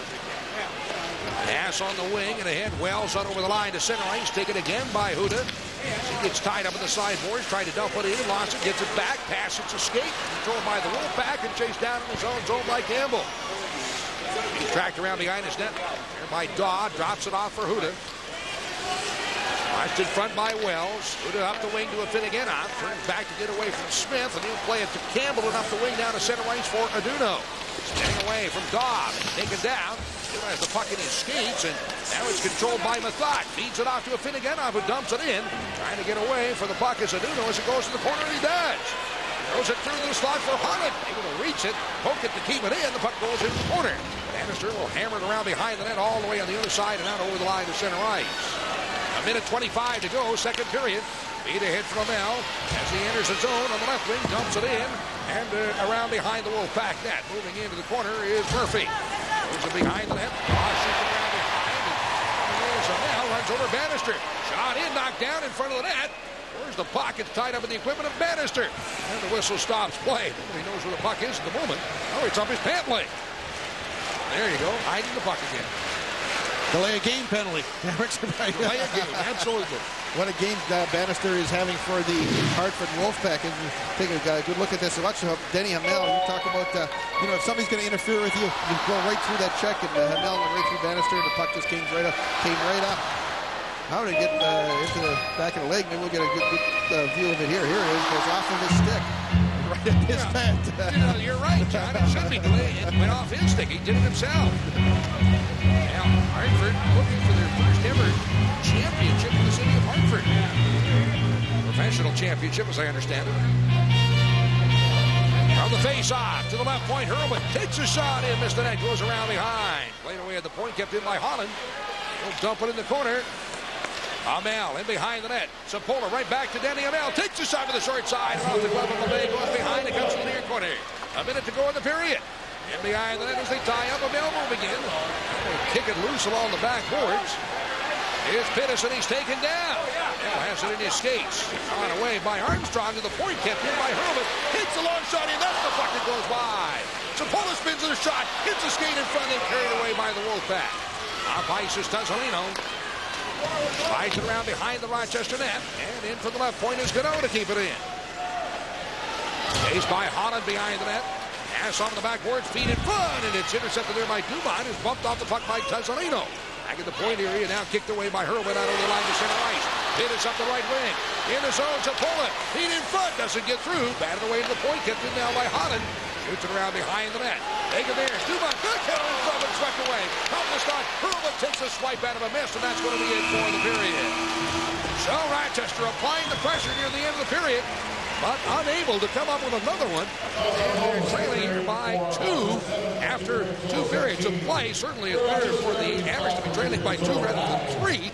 But you know that they darn well wanted to come up with a second goal before the end of the second period. And they came close. They had a couple of good chances. As we look at Tazzolino of the Hartford WolfPack, there is sighing a little bit of a sigh of relief out there for the WolfPack because the Hammers did come close. And if they would have made it a 3-2 lead, 3-2 game, the Hammers would have had a lot of momentum going into the third period. And the Hartford WolfPack could be in a little bit of trouble. With the 3-1 lead, WolfPack look like they're in control of this game. We have completed 2. One more period to go before what? The championship might be from the Blue Cross Arena in Rochester. The WolfPack leading 3-1. You're watching the American Hockey League's Calder Cup Finals on the Empire Sports Network. This period of the Calder Cup Finals is brought to you by FoodLink. FoodLink, fighting waste, fighting want.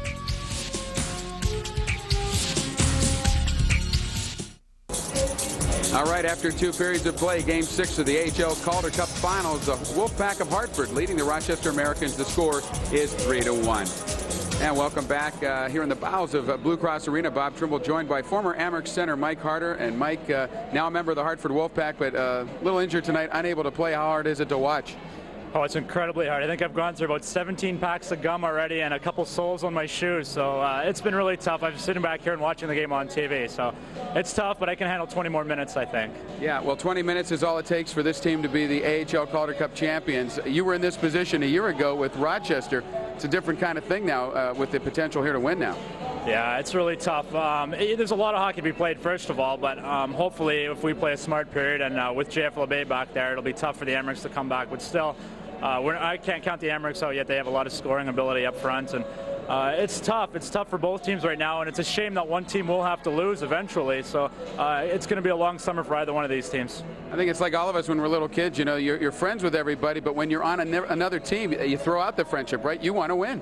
Oh, there's no question. I mean, I think I have some pretty good friends. Maybe I think that more than they think that, but it'll be tough. Yeah, we throw the friendship out for a little bit. But that being said, hopefully we'll still be friends after when we're shaking hands post-game, eventually, either tonight or Wednesday night, Game 7. When you look at the two teams, can you compare this roster with what you were with last year with these guys, with the Amerks? Yeah, I mean, first of all, both great coaches.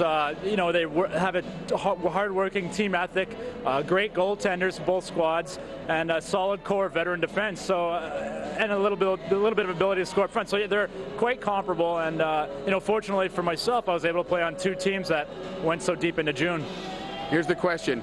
Better to lose and be out on the ice, or to win and be sitting back here? I mean, everybody loves a winner, so I mean, I'll take a win anyway. I can get it, injured or not. I'd love to win. Mike Harder, thanks so much for joining us. Thank you, Bob. Mike Harder, the former Amerks centerman, 3-1 right now. The score after 2 periods of play.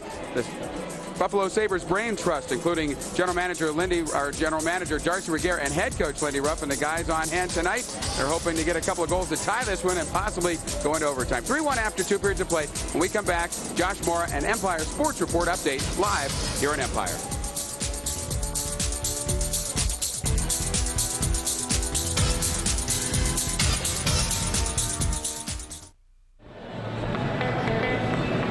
Blue Cross Arena, we welcome you back for the second intermission, brought to you by Dodge, and Hartford continuing to lead in this one. 3-1 is the score after 2 periods of play. I'm Don Stevens along with John Podarski, and so far it's been Hartford, although in the second period, John, the Amerks did come out and they played a much better period in the second period. Well, I don't know if the Amerks played a better period or Hartford just sat back. You know, with a 3-0 lead, you're in could be the final game. You want to make sure you stay out of the penalty box, get the puck out of your zone, and that's exactly what the Hartford Wolf Pack did. 1 goal scored in that period, and that by Denny Amell of Rochester. You know, the Denny Amell makes a nice play. This is the food link feed of the game. Fighting waste, fighting want.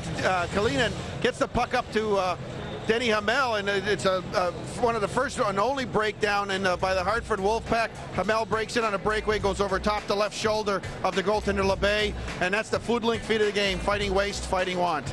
Denny Amell scoring in the upper corner once again over the glove of LeBay. And that was a perfect shot, and that it looks like that's the only thing that's going to be able to beat LeBay tonight. So Amell with his 6th of the playoffs. The defenseman Dmitry Kalina with a lone assist on that one. And let's take a look at the Dodge second period statistics. In that period, the Wolfpack still with a 3-1 lead, and shots heavily in their favor also. Well, it sure is. Look at the shots on goal, 17-9 in favor of the Wolfpack. The Amerks are going to have to start taking some chances. Face-offs, 18-15 in favor of the Wolfpack. It seemed like the Wolfpack, whenever they needed a face-off win, they were able to get it. The big thing is that the Wolfpack in that first period, 2 for 4 on the power play. The Amerks have yet to have a power play. Well, as we move now to the third period, certainly it's, I guess it's no secret that Rochester has to score a couple of goals and has to maybe come up with one pretty quick. In fact, not only do they have to score in the game now 2 goals to catch up, but they'd have to score a third one to win it. So they have to score 3 goals against a team that finished the best defensively in the regular season. And I think one of the things that the Amerks have to do is they have to start or force the Wolfpack into playing with a little pressure on them. The Wolfpack in this game tonight has had no pressure on them at all. So if the Amerks are able to score a goal, they're going to put a little pressure on the Wolfpack. You know, the going to start grabbing their sticks just a little bit more tighter. They're going to be making their passes just a little bit more quicker. Right now, the Wolfpack have dominated in this hockey game, and that's why they're up 3-1. So the Amerks are going to have to come out, and they're going to have to start getting that puck in deep, starting skating fight through the checks, just like we saw at the tail end of the second period where Denny Hamel just ran over top the defenseman Bannister, who's trying to make a pick on him. You know, he's trying to slow down the Hamel, so he's allowing his defenseman to get to that puck and get it out. You can't give them that much time. Third period action coming up. Blue Cross Arena. This is the Calder Cup Finals in the American Hockey League in Hartford, leading 3-1 after 2. You're watching the Empire Sports Network. This intermission is brought to you by the Dodge dealers. Make a different statement. Dodge. Different.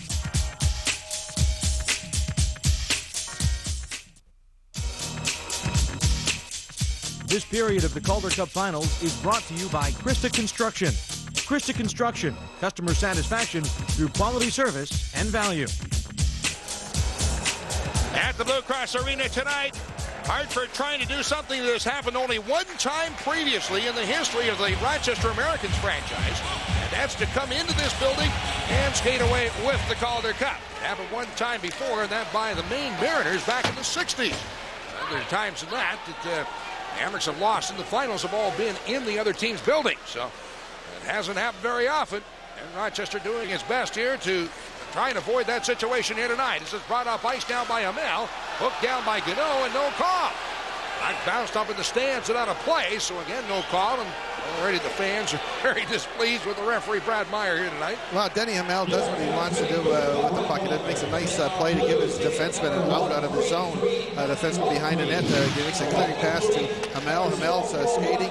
He gets just hooked up by Gano, and you know, and I mean, people at home, you're watching this. That's a penalty, and no penalty was called. It's really got to be frustrating to a lot of these Amerk players that none of these calls are. If we look at the Amerk bench, the Amerks are 1-6 when trailing after 2 periods.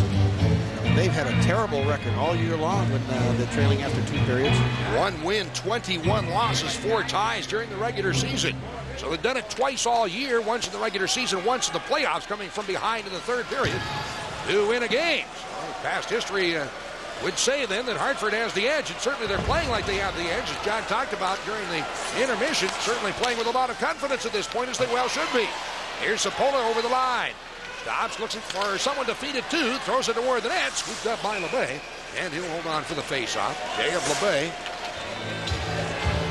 is 5-0 in elimination games this year, but it doesn't look like this season doesn't look like it's going to go to that elimination game, which would be only game 7. Well, here's a Wolfpack 10-2 when leading after 2 periods. So there's a team, as you mentioned, why they were the best defensive squad or team in the American Hockey League during the course of the season. They get that lead, and there's some very good defensemen out there. You look at Virtue, Puritan plays good, strong, and tough. Bannister, but with Virtue and Bannister, they're the core of the defensemen, and they do an awful lot of ice time and do just a tremendous job out there for the Wolfpack, settling things down, getting the puck into the zone. Down behind the net as the Amerks have Pittis, Dumont, and AFINOGENOV up front. And the defenseman, Campbell and Huda. There's the right wing side to AFINOGENOV at the red line.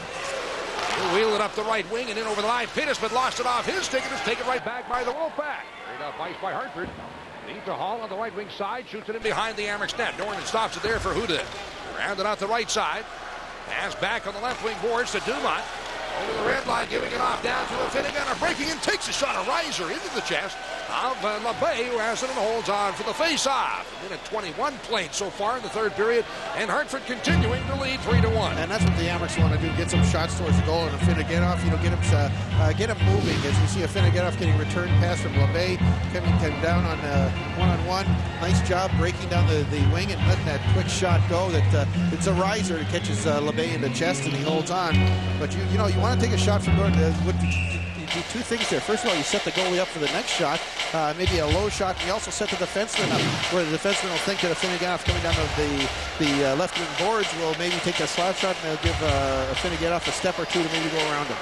Now the most luck the Amerks have had on LeBay in this playoff series is on the rebound shots, but a couple of things right there. LeBay not giving up a rebound. The second thing, there was nobody else in front of the net. There's a shot in, but doesn't get through, and it's played to the point, knocked down by Hurlbut, not out over the line. Out of the Rochester blue line where it's taken by Holland. He'll wheel it off the right wing boards to center ice. Kick that by Klocek and then dump back in the Rochester zone on goal. Norton pulls it behind his net. Taken there by Holland. As he's chasing behind, reverses it behind the net for Hurlbut. Lays it around the wing for AFINOGENOV. Backhanded pass to Pittis, but rolled off his stick and taken back and shot in behind the Amerks net. That one sneaks by Norton. Around the boards to Hurlbut. Flips it in the air to center ice. Wells lost control of it. At the Hartford blue line, Virtue pass off to his defensive partner, Purington. And the Rochester blue line and taken there by Holland. To Kalinin, to center ice, too far for Dumont. Will back up with it. As most of the play right now between the blue lines. Wells will dump it in. Turning back goes Kalinin in the corner. On him is Daw. Kalinin backhands it along the boards, but not out. That bounces into the corner. Smith after it for the WolfPack. Pass in the slot for Daw. Takes the shot, missed. Back to the point for Doig. Tees it up. Can't shoot. Flips it in deep to the corner and Daw, but on him is Mathot. Him behind the net. Jason Daw kicking at it in his skates. Smith down. Wrapped up against the backboards by Kalinin. Daw pulling it to the corner. Gets tied up with the puck around behind the net. As Kalinin slowed over the hook, finally goes down. No problem. The puck up the wing. Is to the point, but not out. Shot in behind the Amerks net. Holland has it there. Teams working on line changes. The thought to center ice. To the red line. Dumps it in on goal. And steered aside by LeBay. After it carried off and up ice. Here's Doig, the defenseman on the right wing over the red line. Shoots it behind the Amerks net. Norton will clear it around the wing for Van Oen. Tips a pass off and intercepted and kept in. Tesolino side of the net. And Stock with a shot, but that's off the blocker of Dorn and goes wide. In behind the net. Up with it again. It's to the point for Doig and a shot in. Tip, but goes wide off the stick of Doig. And there by rather Gano. And now cleared to center ice by Aduno for Van Oen. He'll slide it down deep into the Hartford zone. Doig back. 16 and a half minutes to go. Third period. Amerks need two. In the slot. Moving in middle with a shot. And a stick stop for LeBay. A great opportunity. Amerks couldn't finish.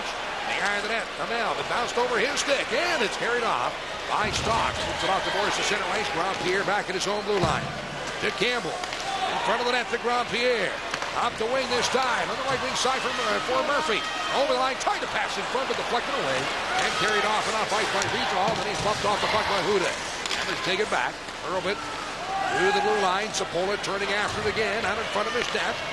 Off in the corner. Hurlbut behind his net to the other side for Huda. Out the right wing and ahead out over the line. Here's Sapola with a pass to Sapola to Amel. And it's dumped in. Murphy's pass to Sapola. And Sapola pulled down. And the puck around behind the Hartford net. They get tied up there at the point. Hurlbut with the wrist shot and grabbed there by LeBay. And leaves it off for Bannister. Out the wing to center ice. Amerks take it right back. Here's Huda at his own blue line. To Hurlbut. Moves it ahead to the red line. Dumps it in. Knocked down off the stick of Paul and goes to the corner. In after him goes Pittis. In the corner. Flipped high in the air by Vital. Cross ring. And out the center right. Dumont drops it to his blue line. Kalinin there to Huda. Amerks trailing in this game 3-1. Hartford trying to close it out here. Leading in the series 3 games to 2. Here's Pittis in the zone. Stops. Moving in front. Quick wrist shot, but doesn't get through. That's taken away by the WolfPack along the side boards to the point area. Brought up ice by Armstrong. Over the red line, the blue line winds up with a shot, but deflected wide. Armstrong gets to it again. Trying to throw it in front, but that one is cleared behind the net. It is around the right side to AFINOGENOV. As he works his way up ice. Weaving his way in the Hartford zone. Still has the puck and then goes down. And the puck in the sideboard. Back to the point area out over the line. It's dumped to the Rochester zone by Smith and Norton out of his net in the corner. Here's it in behind, but getting to it first is Daw. Mason Daw has it. Dropping it back in the corner, goes behind the net and chased after there by coming in and getting to it to Tesolino. Here's Wells trying to feed it in front, but couldn't do it. Daw was in front of the net all by himself. They tie up in the corner. Tesolino knocks down Kalinin. With the cross check, no call. The puck back at the point, kept in by Doig. Caught behind the net, Tesolino. In the corner, after him goes Kalinin. Pass in the slot for Daw. Weak wrist shot in off the stick of Dorn into the corner. Pulled away by Kalinin, out over the line to center ice. Davidson had it knocked off his stick. And Kalinin after it at the red line, but that one tipped away and taken back by Grandpierre. Amerks have it up the wing for Davidson. As he drops the puck, looking it down is Aduno. Tied up on the sideboards by Wells. The puck is in their skates. Throws it against the boards. Davidson digs it loose, but Wells takes it and shoots it in the Rochester zone. 13:40 remaining, third period. Amerks trailing 3-1. Time is the factor now. And certainly a case of the Amerks here. Brought up ice by Amel over the line. Wrist shot in, stick stop for LeBay. And he covers the puck and holds on. 13:29 to go, third period. Hartford leading 3-1. You're watching the American Hockey League's Calder Cup Finals on the Empire Sports Network. The parade of flags here at the Blue Cross Arena. Some of the fans trying to get the rest of the fans on their feet, get it going, making some noise here. They try and spur Rochester back into it here. Hartford looking to wrap up their first ever Calder Cup championship, and what a great year the WolfPack have had. And good look at Jason Daw right there. WolfPack wants the cup. Everybody wants the cup. It's a team that gets to 4 wins is the one that's going to get the cup. And there's a shots on goal. Amerks out shooting the Hartford WolfPack for the first time in tonight's game, 5-2 in this third period. Sapola between Amel and Murphy. It's Hurlbut and Holland, the defenseman for Rochester. Hot drop back to the left point for Hurlbut. Runs into the shot and a miss the short side. Whacks at him and can't get it out. Kept it at the right point by Holland. In the corner of Amel. Feed it good into the skates of LeBay where he grabs it and holds on. And LeBay standing his ground tough here as he did last game. Boy, huge second period. 40 saves in the game, 24 in the second period. Soccer fans, Rochester Raging Rhinos back in action on Empire Sports Network. Coverage debuts Friday night, June 23rd, 7:30, when the Rhinos host the Seattle Sounders at Frontier Field. The defending Eastern Conference champs have the A-League title in their minds, and victory over Seattle will be a good start. Don't miss it. The Rhinos and the Sounders, June 23rd, 7:30, right here on the Empire Sports Network.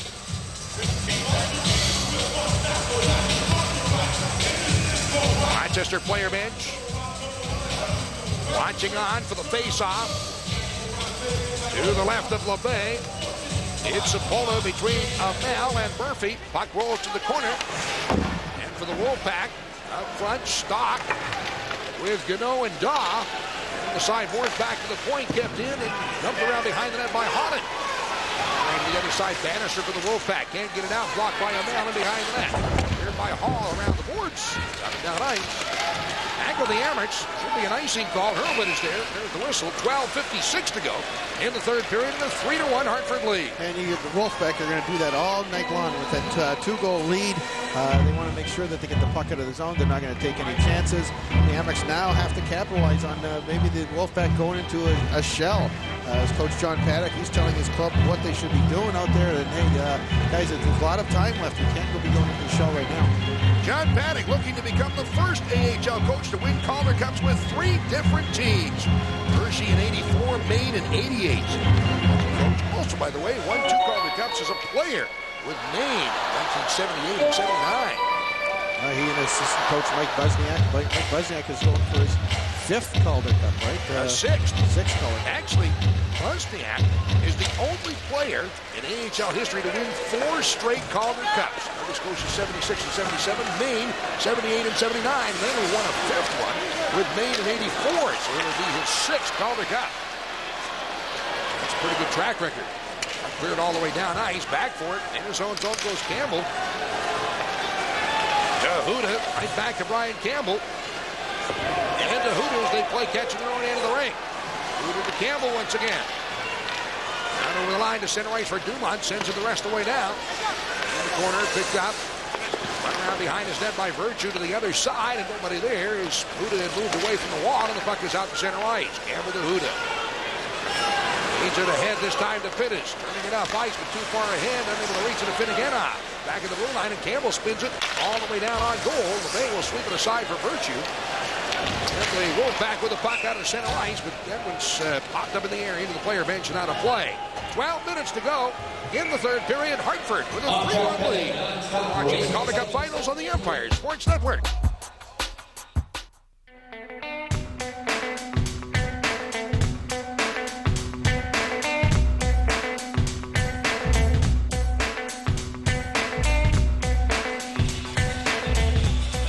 And you look at the Buffalo Sabres brass, former Amerks right there, Don Weaver. There's Coach Lindy Ruff, Darcy Regier, Jerry Martin, the scout, Don Luce, Director of Player Personnel.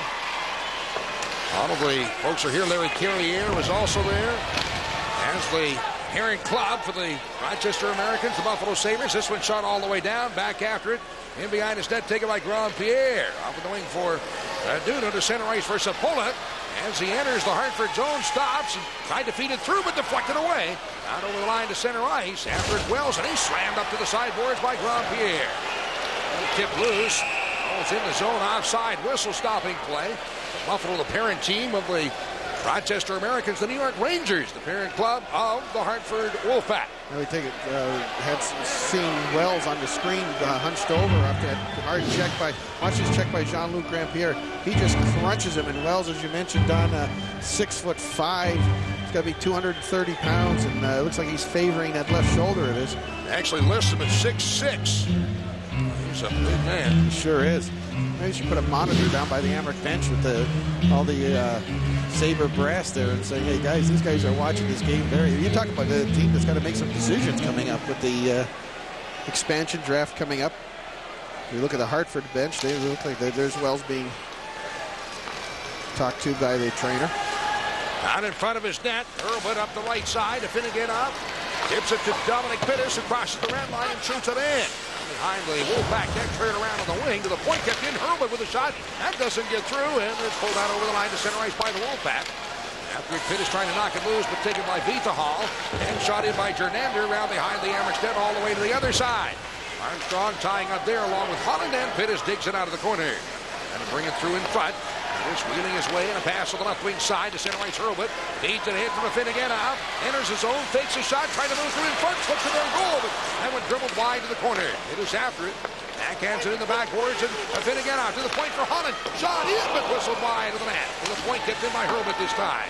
Off the glass, all the way behind around the other side, and getting to it is Vitahall, flips it away, and out over the line to center ice. Jernander will dump it in. And certainly Hartford at this point is content to do just that.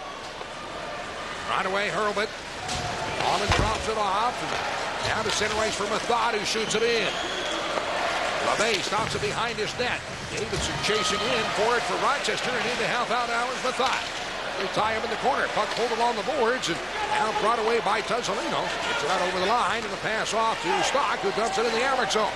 Turning back goes Huda. Rooting around behind the net to the point, and here Davidson knocks it loose, catching up with Mathod. Has a man on with it. Mathod stopping in the sideboard, trying to pass in front, but it hits a skate, and then knocked away out of the zone and down ice. Coming back is Huda, and Stock flying. Stock comes back, or make that Hall comes back and gives a chop at Huda. And the puck around behind the Rochester net. Huda spins to the backboards to get away from Smith. Pass up the wing to Aduno, and ahead to center ice for Lomel. As he one-hands it in the zone, Aduno in on the range. Long shot in, stick stop for LeBay, holds on. And Lomel knocks Doig over top of goaltender LeBay. And we'll talk about that. 9.5 minutes to go, third period. Hartford continuing to hold on to this 3-1 lead. And right now that clock is starting to tick really quick for the Rochester Americans. Denny Hamel may have gotten away with one run that last play as the shot was taken towards the net. The goaltender LeBay makes a save, and as the whistle went, after Hamel came in there and just pushed to one of the defenseman, Doig or Wells, over top of the goaltender. But this referee looks like he's put the whistle away, and it's one of the things that we right here after the play. There it is right there with that shot by Hamel. The referee in the first period called 4 straight power plays to the Hartford Wolf Pack, which led to 2 power play goals and a third goal that was scored right after the power play ended. Has put his whistle away. It looks like a little bit too late for the referee. Yeah, Wells has shot it all the way down ice. As Wells is back on the ice. Now it's shot in behind the Rochester net. After it goes Grandpierre, turning in behind, plays it up the wing, but deflected away. Taking it now is Sapola as he's tied up, and Daw runs him on the sideboards. Chipped into the corner. Smith and Kalinin collide there, and the puck is loose in behind the net. Grandpierre coming back. Finally able to chip it loose from Aduno. He'll pass ahead, but that one is knocked down. Take it back, and Daw keeps it in. Shot around behind the Rochester net. Grandpierre with it. Works to center ice, up the wing for Aduno, but that one, as he stepped over the red line, was an offside pass. 8:45 to go, third period. Hartford leading 3-1, and you're watching the Calder Cup Finals on the Empire Sports Network. Now look at the Hartford bench. Very patiently trying to close out the Rochester Americans. Great series they played, John. Hartford has played it very well. Well, they sure had. You know, the Amerks went into Hartford. They did do what they wanted to, split the series. They came back home 1-1, and then what a game Hartford played here to take the series back and give Hartford back the home ice advantage back with that third game of the series when they beat Rochester 3-1 here. Pass to center ice. Pitt has been rolled off his stick. Turning back in his own zone. Pittis has it there.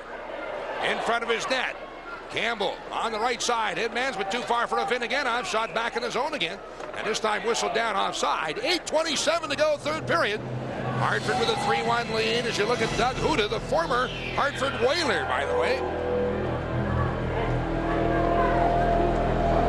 Doug Huda is over there saying something to the bench right now. You talk about a warrior. He and Mike Roman have logged a lot of ice time for the Rochester Americans and the veteran leadership. And you know, one of the things you come down to, it might be the final time that these guys, this final 8.5 minutes where these guys might play each other, or will some of these guys play some more? Will Doug Huda come back? There's a lot of questions that are going to be answered in the next few weeks with the Rochester Americans, Buffalo Sabres, even with the Hartford Wolf Pack.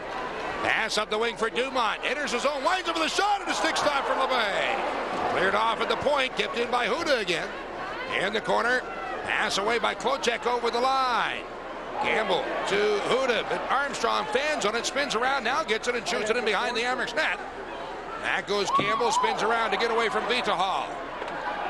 Carried off and up ice. Here's Huda, works his way up ice. Pass to the right side. AFINOGENOV over the line, but is taken down. In after the puck goes Dumont as he draws into the backboards for Pittis. 7:40 remaining third period. The puck carried away and off ice by Virtue. To the red line, dumps it in. Now behind the Rochester net. Off in the corner once again for Gano as he's bumped there by Campbell. Pockets and skates and stock now after it. On the corner boards again. Gano bumped by Huda. Behind the net, that's pulled away by Pittis. Getting to work his way up ice. Pittis down at the center ice, but that rolled away from that. Taken back by the WolfPack. Pass ahead for Gano. And just dump it in. Doesn't get through as Huda blocks it, still at the point area.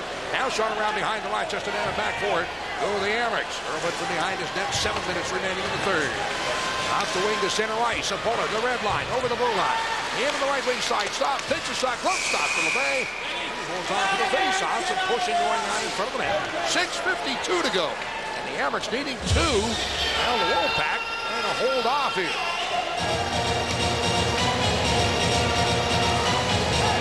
Let's go downstairs now. Bob Trimble. Bob, you there? Oh, yeah, I'm here, guys. You know, I'm thinking, looking at that clock as it's going down at 6 minutes, 52 seconds. This pretty partisan crowd in favor of the Amerks, obviously, here in Rochester. But there's a big group of contingent of fans from Buffalo favoring Tony Tuzzolino, the right wing of the Hartford Wolf Pack, of course, from the Buffalo area. Had a chance to cover Tony during his days at Michigan State when I worked in Detroit. So at least we know a couple people in these stands that will be rooting for Hartford if they should go on to win the Calder Cup, guys. All right, Bob, thank you. Back to the point. Moving in. Holland with a shot. Doesn't get through. And it's carried off and off ice by the WolfPack. Dumped in by Smith, and turning back goes Holland for the Amerks. On his heels is Wells. And it's a giveaway to Wells. Drop it to the corner boards. After it, Murphy looking to pull it loose, slides it along the boards and out to the point and down to center ice. Now on the right wing side, moving up ice. Here's Murphy, drop past his opponent. He's in front, but doesn't get through to Davidson. Cleared away again and brought up ice by the WolfPack. Wells to the red line, shoots it in. Amerks will make the line change. Norton stops it behind his net. Down to 6:15 to go. On away by Holland. Head to the red line. Dumps it in. And chasing after it goes Aduno in behind the net. He's ran to the backboards by Doig. That's pulled loose in behind. And moving in. Davidson pass in the slot. Is carried off. And up ice by Jernander of the WolfPack to Vitahall. Watch one-on-one with Kalina. Backhander and a pad save for Norton. Goes around behind the net. On the board, still not out. Norton behind his net, brings it around the other side, and moving in as Jernander kicks it, then is run over by Grandpierre, and the pass deflected through the slot. Getting to it. Able to backhand it out to center ice. Vitahall taking it there for the WolfPack and dumps it in. Norton stops inside of his net. Kalinin after it there. Off the wing for Jeremy Aduno. Into center ice. Weaves his way to the red line and shoots it in. Back to the WolfPack. Behind his net is Doig. Around and out the left side. Pass up the wing to center ice. Shoveled ahead to the Rochester blue line. Taken back by Huda to Campbell. To Doug Huda. Right, the right wing side this time to Billy. Puts it off off the board, but AFINOGENOV is tied up, can't reach it. Take it back now by the WolfPack. Out to the Rochester blue line. Huda there. Off to Campbell. He'll pass ahead on the sideboards, but can't do anything more. And it's taken back by the WolfPack. Off the right wing side this time to Dumont, carrying it in the zone as Pittis. Takes a wrist shot, wants to get through. Blocked in front, cleared out and down ice. And you can see the WolfPack converging in front of the net. Every time the Hammers go to shoot, there's about 4 jerseys to try and get it through. Into center ice, AFINOGENOV is bumped. That puck flipped high in the air in the Rochester zone, coming down to the corner. After Campbell pulled down, no call, feed to the net for Wells. Wrapper out of tip, backhander, and Dorn gets his right pad out there to block and the whistle blows. 4:33 to go in the third period. Hartford leading 3-1. Time running out on Rochester. You're watching the Calder Cup finals on the Empire Sports Network.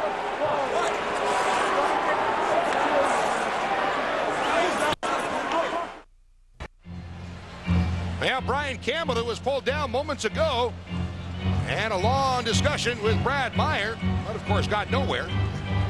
Well, you know, the Hartford WolfPack, as you mentioned earlier, Don, they're just putting a blanket right around LeBay, and they're not letting the Amerks go through. If the Amerks are going to be able to score goals, it's going to take an extra human effort out there by one of the Amerks to get through that defense shield that the Hartford WolfPack have around their net and they goaltender. And they've done an excellent job, especially defensive, in the last game and this game, as the puck then was flipped up into the stands and out of play, and another face-off coming up.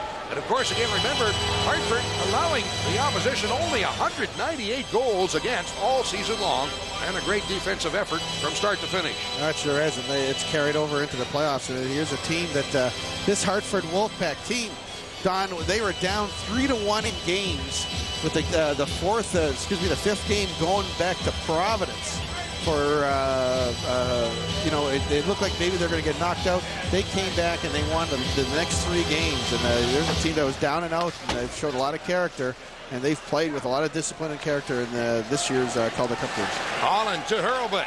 Off the right wing side, and Amell will bang it in around behind the Hartford net. LeBay stops it there as the puck is shot around the wing, and the Wolfpack away. Out to center ice for Daw. Trying to dump it in, but puts it into the Rochester player bench. Daw and Amell having a few words as the face-off will be coming up at center ice area. 4 minutes, 4 seconds to go. Former Emmerich Jason Daw has a couple of goals in this series, including the game winner in Game 5. Now look at the shiner underneath his left eye. That's where the stick came up from Jeremy Aduno's stick came up there earlier. Was it Game 1 or Game 2 of the series? And he missed the first game here in Rochester. There's for the guy, the hammer killer right now for the Rochester Americans, center Bill Armstrong of the Hartford WolfPack. Has a goal tonight, the first goal of the game, but he's been just a terrific player for the WolfPack and against the Rochester Americans. Derek Armstrong, the captain of the team, and he's really been I think the spark plug of this team. Behind his net, Hurlbut rings it around the right wing side, coming out of the slot, and away with it is Mathot. Headbands into center ice, but too far for Davidson. That one is poked down by Grandpierre, pops up in the air, comes down the Hartford blue line. WolfPack have it again and slip it out over the line, and Hurlbut coming in, and he runs over Tuzolino. That's in the Hartford zone. Shot to center ice, Grandpierre. 3.5 minutes to go. Time really running quick here for the Hammers. Needing 2 goals in the next 3.5 minutes. Hartford just 3.5 minutes away from their first ever Calder Cup championship, and the puck is dumped all the way down. Grandpierre to Kalinin. Throws it cross right to center ice. Davidson can't reach it. Stock takes it, shoots it in. Stopped behind his net by Norton for Grandpierre. 3 minutes, 10 seconds to go. You almost have to wonder, John, at what point Hammers might pull their goaltender. That's over the line, out to center ice.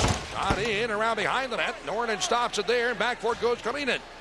Hammers can't seem to really get anything going right now, but of course, as you talked about, the WolfPack just throwing that blanket around their own end of the ring. Out to center ice. After it on the right wing side is Dumont. As he carries it over the line, top of the slot, moving in, pass off, moving in, Grandpierre, trying to feed it back in front, blocked away by Virtue, and in the slot, carried off, dumped on and down ice by the WolfPack. Back go the Hammers, Kalina getting to it, and it is an icing call. 2:36 to go in the third period. The Hammers trailing 3-1. With a face-off deep in the Hartford zone, isn't time yet. Well, you know, 3-1. I think once you pull the goaltender out, with the face-off is deep in the zone. Here's the hit by Mike Hurlbut on Tuzolino. Tuzolino, that's something that he didn't learn at Michigan State to skate with his head down, and Mike Roba came in with the shoulder and just hits Tuzzolino. I saw Mikko Nordin look over at the bench. I think what's going to happen, I think it's still a little way too early, especially with the face-off deep in the zone to the right of the goaltender, LeBay. If the Emers could maybe win this draw, get a shot from the point. But once you pull that goaltender, it makes it a lot easier for those guys their eyes start to open up a lot wider. They see that big old empty net down there. It's Sapola for Rochester for this faceoff. As the puck is under skates and chipped back into the slot area, and that one is played away and out over the line to center ice. Chased down to the red line by Huda. Throws it through on the left wing side. Campbell dropping it back to Huda, who has to turn for the puck into the corner. Gets to it there. 2:20 remaining in the third. Pass to the blue line. Sapola gets it out over the line for Laduno. At the red line as he is spun around. Can't get away. And now taken by Huda once again. To Campbell. To Huda. They play catch in their own zone and up the wing to center ice for Laduno as he'll dump it in. Now here comes Mika Dornan for the bench. So the net to our left is empty. Into the point kept in by Campbell on the side boards. Back to the point area and it's out to center ice. Where Pittis chasing it down. Off the right wing. Pittis ahead. Here's Huda on the right wing, winds over the shot, but puts it in, missing the short side. 1:49 remaining on the third period clock. In behind the net, into the far corner. That's taken away, blocked, knocked down by Huda and kept in. In the corner, spinning there. Trying to get away, the Amherst needing 2 in 1:39 to go. It's around behind the net. In from the corner, from the point comes Campbell, but can't keep it in. As the puck is backhanded out and down ice. Chased after by Pittis. In front of his net, Dominic Pittis. Turning it up ice. Over the blue line, the red line. Works the left wing side, feeds it off to Hurlbut, moving in for the shot, a riser, off the blocker of the way and over the net. Dumont pulls it around behind the net, taken there by the Wolfpack. In the corner, shot around the glass, knocked down to the point. Hurlbut can't keep it in as it's out to center ice. Take it back again by Holland on the right side. Here's Puffin again out. Finds it in over the line. On the left wing side, Pittis with a shot, hits a leg, doesn't get through, and a minute now to go. It's behind the net, in the corner, Sapola digging it out there. Into the slot, Hurlbut with a shot, deflected over top of the net. Down in the corner, in the sideboards, feet in front, doesn't get through, deflected away, right off ice by the Wolfpack, 3-on-1, pass to Armstrong, gives it back, shot in, beat the Hall, scores, and the Wolfpack put it away, and will be the Calder Cup champions. 44 seconds to go, and now it's 4-1. Well, the Amherst had their chances. The puck came across. I don't know, it might have been Holland who gets the puck, and it just goes over top of the net. And the Wolfpack break out. You talk about an unselfish Vita Hall and Armstrong breaking down the boards down the center of ice. It actually was a 3-on-1 break out of the zone. The Wolfpack, Armstrong has a wide open net, passes back to Vita Hall, and look at the Hartford bench, and there's Mike Buzniak finally cracks a smile. And the Wolfpack, that puts it away for the Wolfpack. They are the Calder Cup winners this year. That's something awfully. Watch this. Watch that unselfish play of Armstrong. We talked about it, the captain, the leader. You know, you talk about most valuable player in the playoffs. Armstrong sure definitely is a candidate. LeBay a candidate. Armstrong a candidate. Kalinin up to the wing, sends it in the zone. Just 37 seconds to go. A delay offside. That's flipped in the air out to center ice by the Wolfpack. Kalinin taking it back. Feeds the left wing boards to Van Oon. He'll dump it in. Now 25 seconds to go. Pass in front. Bannister off in the wing and ahead to center ice. Flipped in the air, cross rink. Chased after by Mathot. The Wolfpack not even crossing the red line anymore. That's taken by Kalinin, dumped in. 10 seconds to go. Fans are starting to stand here to cheer the Amherst. Many remembering, and hopefully some will remember what a tremendous year it's been for Rochester as they take it down 2 seconds, 1 second. The 2000 Calder Cup champions, the Hartford Wolf Pack, their first ever Calder Cup championship. Yeah, look at it. They deserve it. They play better than the Rochester Americans, and that's the team. You know, the best team won in tonight's hockey game in this series. It was the Hartford Wolf Pack. You know, you get to lose a Virtue, TJ Stock, limited role that he played, but Armstrong, Brad Smith, just an unbelievable run for the coach of the Calder Cup champions, John Maddock. What a tremendous job end season that they've had. And you look at the celebration at that end of the ice for the winning team. It's been a long year. Here's a team that they start in September, and now it's in the first week of of June. And they're finally going to take their skates off tonight. Not worried about putting them on tomorrow. So they're going to be happy about that. And the Rochester Americans played the most games ever in the history of a season at 101 games. The WolfPack playing 103 games. And tonight, the champagne on ice for the Hartford WolfPack. Congratulations to the WolfPack, again, the 99-2000 American Hockey League Calder Cup champions. We'll continue with the Blue Cross Arena. You're watching the Calder Cup Championships on the Empire Sports Network.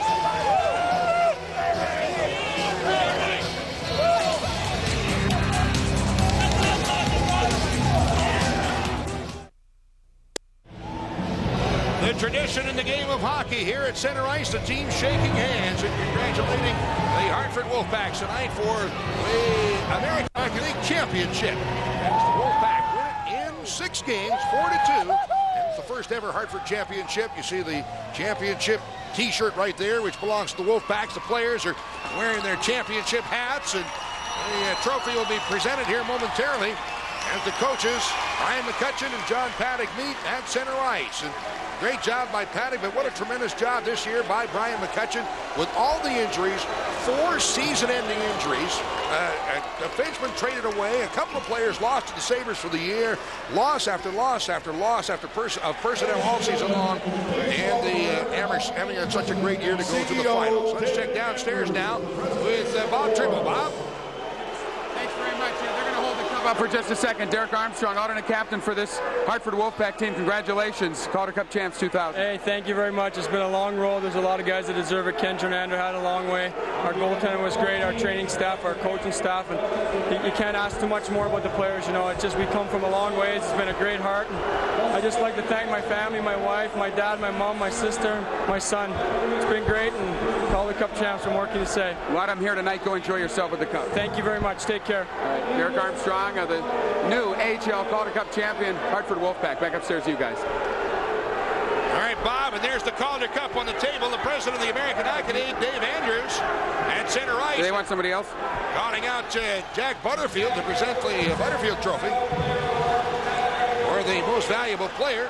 And I think that should be obvious, Sean, and probably who's going to get that. Yeah, it's going to be either the interviewee that Bob just, or it's going to be J.F. LeBay. And well, Armstrong being called over. And evidently it's Armstrong who is receiving the Butterfield Trophy here. I thought it was... He's not sure even. He's not too sure. His teammates had to tell him to go over to the table. So Armstrong picking up that trophy. I'd like to congratulate the WolfPack on an outstanding season. First overall, Calder Cup champions. All right, so the president of the league, Dave Andrews, at center ice. They gave, I think it was, does Armstrong have it? Well, now he's giving it to the captain of the team, Ken Jernander. That's the Calder Cup. So congratulations to the Hartford WolfPack, winners of the Calder Cup here, as they take the Rochester Americans to the finals, 4-2, and the celebration now begins for Hartford. And I'm sure back in Hartford, the fans are delirious. Well, they sure are. And, you know, Jernander, you know, the player he went to right at the bat was the goaltender, J.F. LeBay, because J.F. LeBay was the difference in this series, shutting out the Rochester Americans twice and allowing 1 goal in this hockey game. What a terrific job J.F. LeBay did. Well, there's the former Amherst Mike Harder skating the cup around, and another former Amherst on the team, Jason Daw, that's Purington right there as the celebration begins for the Hartford WolfPack. And I'm sure they'll celebrate for a couple of days. Well, they sure will. Armstrong. Mike Harder, you know, the last year he tasted defeat, and now he's tasting victory. And back to ice level once again for Bob Trimble. Bob? Oh, yeah, here's a happy young man here, Tony Tuzzolino, native of Buffalo. How does this feel this close to home? Oh, you know what, I can't even say. I never expected this in a million years. And, you know, these guys are a great bunch of guys, and we battle all year. And it's unbelievable. It's just an amazing feeling. Part of a great college team at Michigan State under Ron Mason, but talk about these guys that you played with this year in the championship. Yeah, you know, I was part of great teams and never won anything, and you know, being a part of these guys, a lot of guys have been close, a lot of guys that work hard, and it's just great to see the smile on these guys' faces. That's what makes it real when you see guys like this just crying. It's unbelievable. And last thing, your family down there in the Zamboni end with a lot of signs, glad to be here too, right? Oh, man, I thank them for coming out. We had a small group today, probably only about 8 or 10, but it's wonderful for them to get out here and see it, and I'm just glad that we brought it home here. Tony, congratulations. Thank you very much. That. We also have head coach John Paddock, who's going to come over here right now. Coach Paddock, congratulations, Calder Cup champions, first time ever for this Hartford Wolf Pack. You feel pretty good? Well, it feels great right now. I mean, it's something when you work as a group for 8.5, 9 months to win. It's a feeling you can't describe. It's that good. It's one of the guys we talked about so much in this series, and I know you guys had during the entire playoffs, J.F. LeBay in goal. He played a whale of a series. Oh, he's been great all playoffs, you know. And, you know, you have to have that kind of goaltending to win championships, and good goaltending makes some teams better, and good goaltending makes great teams win. We appreciate you coming by. Enjoy your cup. Thank you. I will. All right, John Paddock, head coach of the Hartford Wolf Pack. Once again, the new Calder Cup champs, guys. Back upstairs to you. All right, Bob, thank you very much. As the Calder Cup still being touted around the ice by the Hartford Wolf Pack players. And what a great feeling it is to win the cup. Well, you know what? One of the things that you know, here they are. They're, you know, it's again, it's accumulation of a whole season. They start in September and they go all the way into June. It's hard work, pressure, you know, ups and downs, highs, lows of a season, and this is the ultimate right here. This you're looking at a bunch of happy guys who have worked their tails off all season long. And let's not take anything away from the Rochester Americans. The season that they've had, very disappointing. You know, a lot of the players are saying before this series start that the only thing that they would settle for is winning the cup. They did not win the cup, but they should not hang their heads down, and they should be proud of just the effort that they've put out and really represented the Rochester Americans, the city of Rochester, extremely terrific. There's the team picture, and now the bubbly is flowing across the arena. And I guess it is so fitting, as we talked about at the beginning of our program tonight, how fitting it has been that it ends up being the teams that finish first and second in the league going at each other in the finals. And then on top of it, that Hartford closes it out and wins not only the regular season championship, but then also the Calder Cup championship. And there's a good reason why they won it. As Coach John Paddock said of the Hartford Wolf Pack, that you need great goaltending to win championships. And they had great goal, and J.F. LeBay just fantastic in there for the Hartford Wolf Pack. Well, Bob is with another former Emmerich down at ice level, Bob. That's right, former Sabre as well, Jason Dodd. Jason Dodd smelling like a little champagne right now, sir. Yeah, it's that's not the only thing that's smelling right now. It's smelling pretty sweet. It's you know, I can't even believe this right now. It's been you know, hard work all year round, and to finally have the satisfaction right now that we wanted. It's a great feeling right now. I know when you're in the NHL, you want to stay in the NHL, but if you have to come down and win a cup, that's not so bad, right?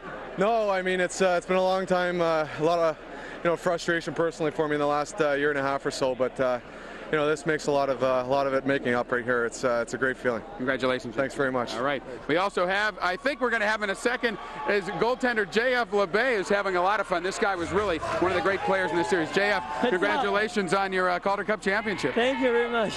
Tell us about this series, or actually going back to the Providence series. You guys were down 3-1 going to Providence. What turned this thing around for you? Well, you know, we got lots of leadership in that team, and you know, we never quit. And even if we're down 3-1 against Providence, we felt that we played good enough to win those games. And we came back. We had lots of character come back, and it was a hard battle. Even in the final, those guys never quit. They played great, and just an unbelievable feeling right now. Well, it says a lot about your play, but also your defense to hold down this Rochester Americans team that's known for scoring a lot of goals, and you shut them out twice this series. Well, we're the best defensive team in the league, and we prove it in that series. I mean, they had a pretty good defense too, and great goalie. I think that kid's going to be in the NHL soon. JF, congratulations. All right. All righty, a lot of celebration going down here on the ice. Let's send it back upstairs to Don and John. All right, Bob, thank you very much. Well, the celebrating going on the ice, and now the locker room. You can check it out there, and that's where the real fun, I guess, is going on, John, at the moment for the Wolfpack. Right, it sure is, and you look at the smiles, and you know, they're going through like I don't think they realize what they've done yet. You know, this is a fun time right now, but I think winning the championship will sink in, and probably tomorrow and the day after. Well, thank you so much for being with us tonight, and we thank our producer-director, Chris Ambellis, his great crew that has put this telecast together tonight here on the Empire Sports Network. To the fans in Rochester, tremendous season. To the teams, the players, the coaches, the staff, everybody else, thank you so much for a tremendous season. Hartford WolfPack the Calder Cup champions. Good night, everybody.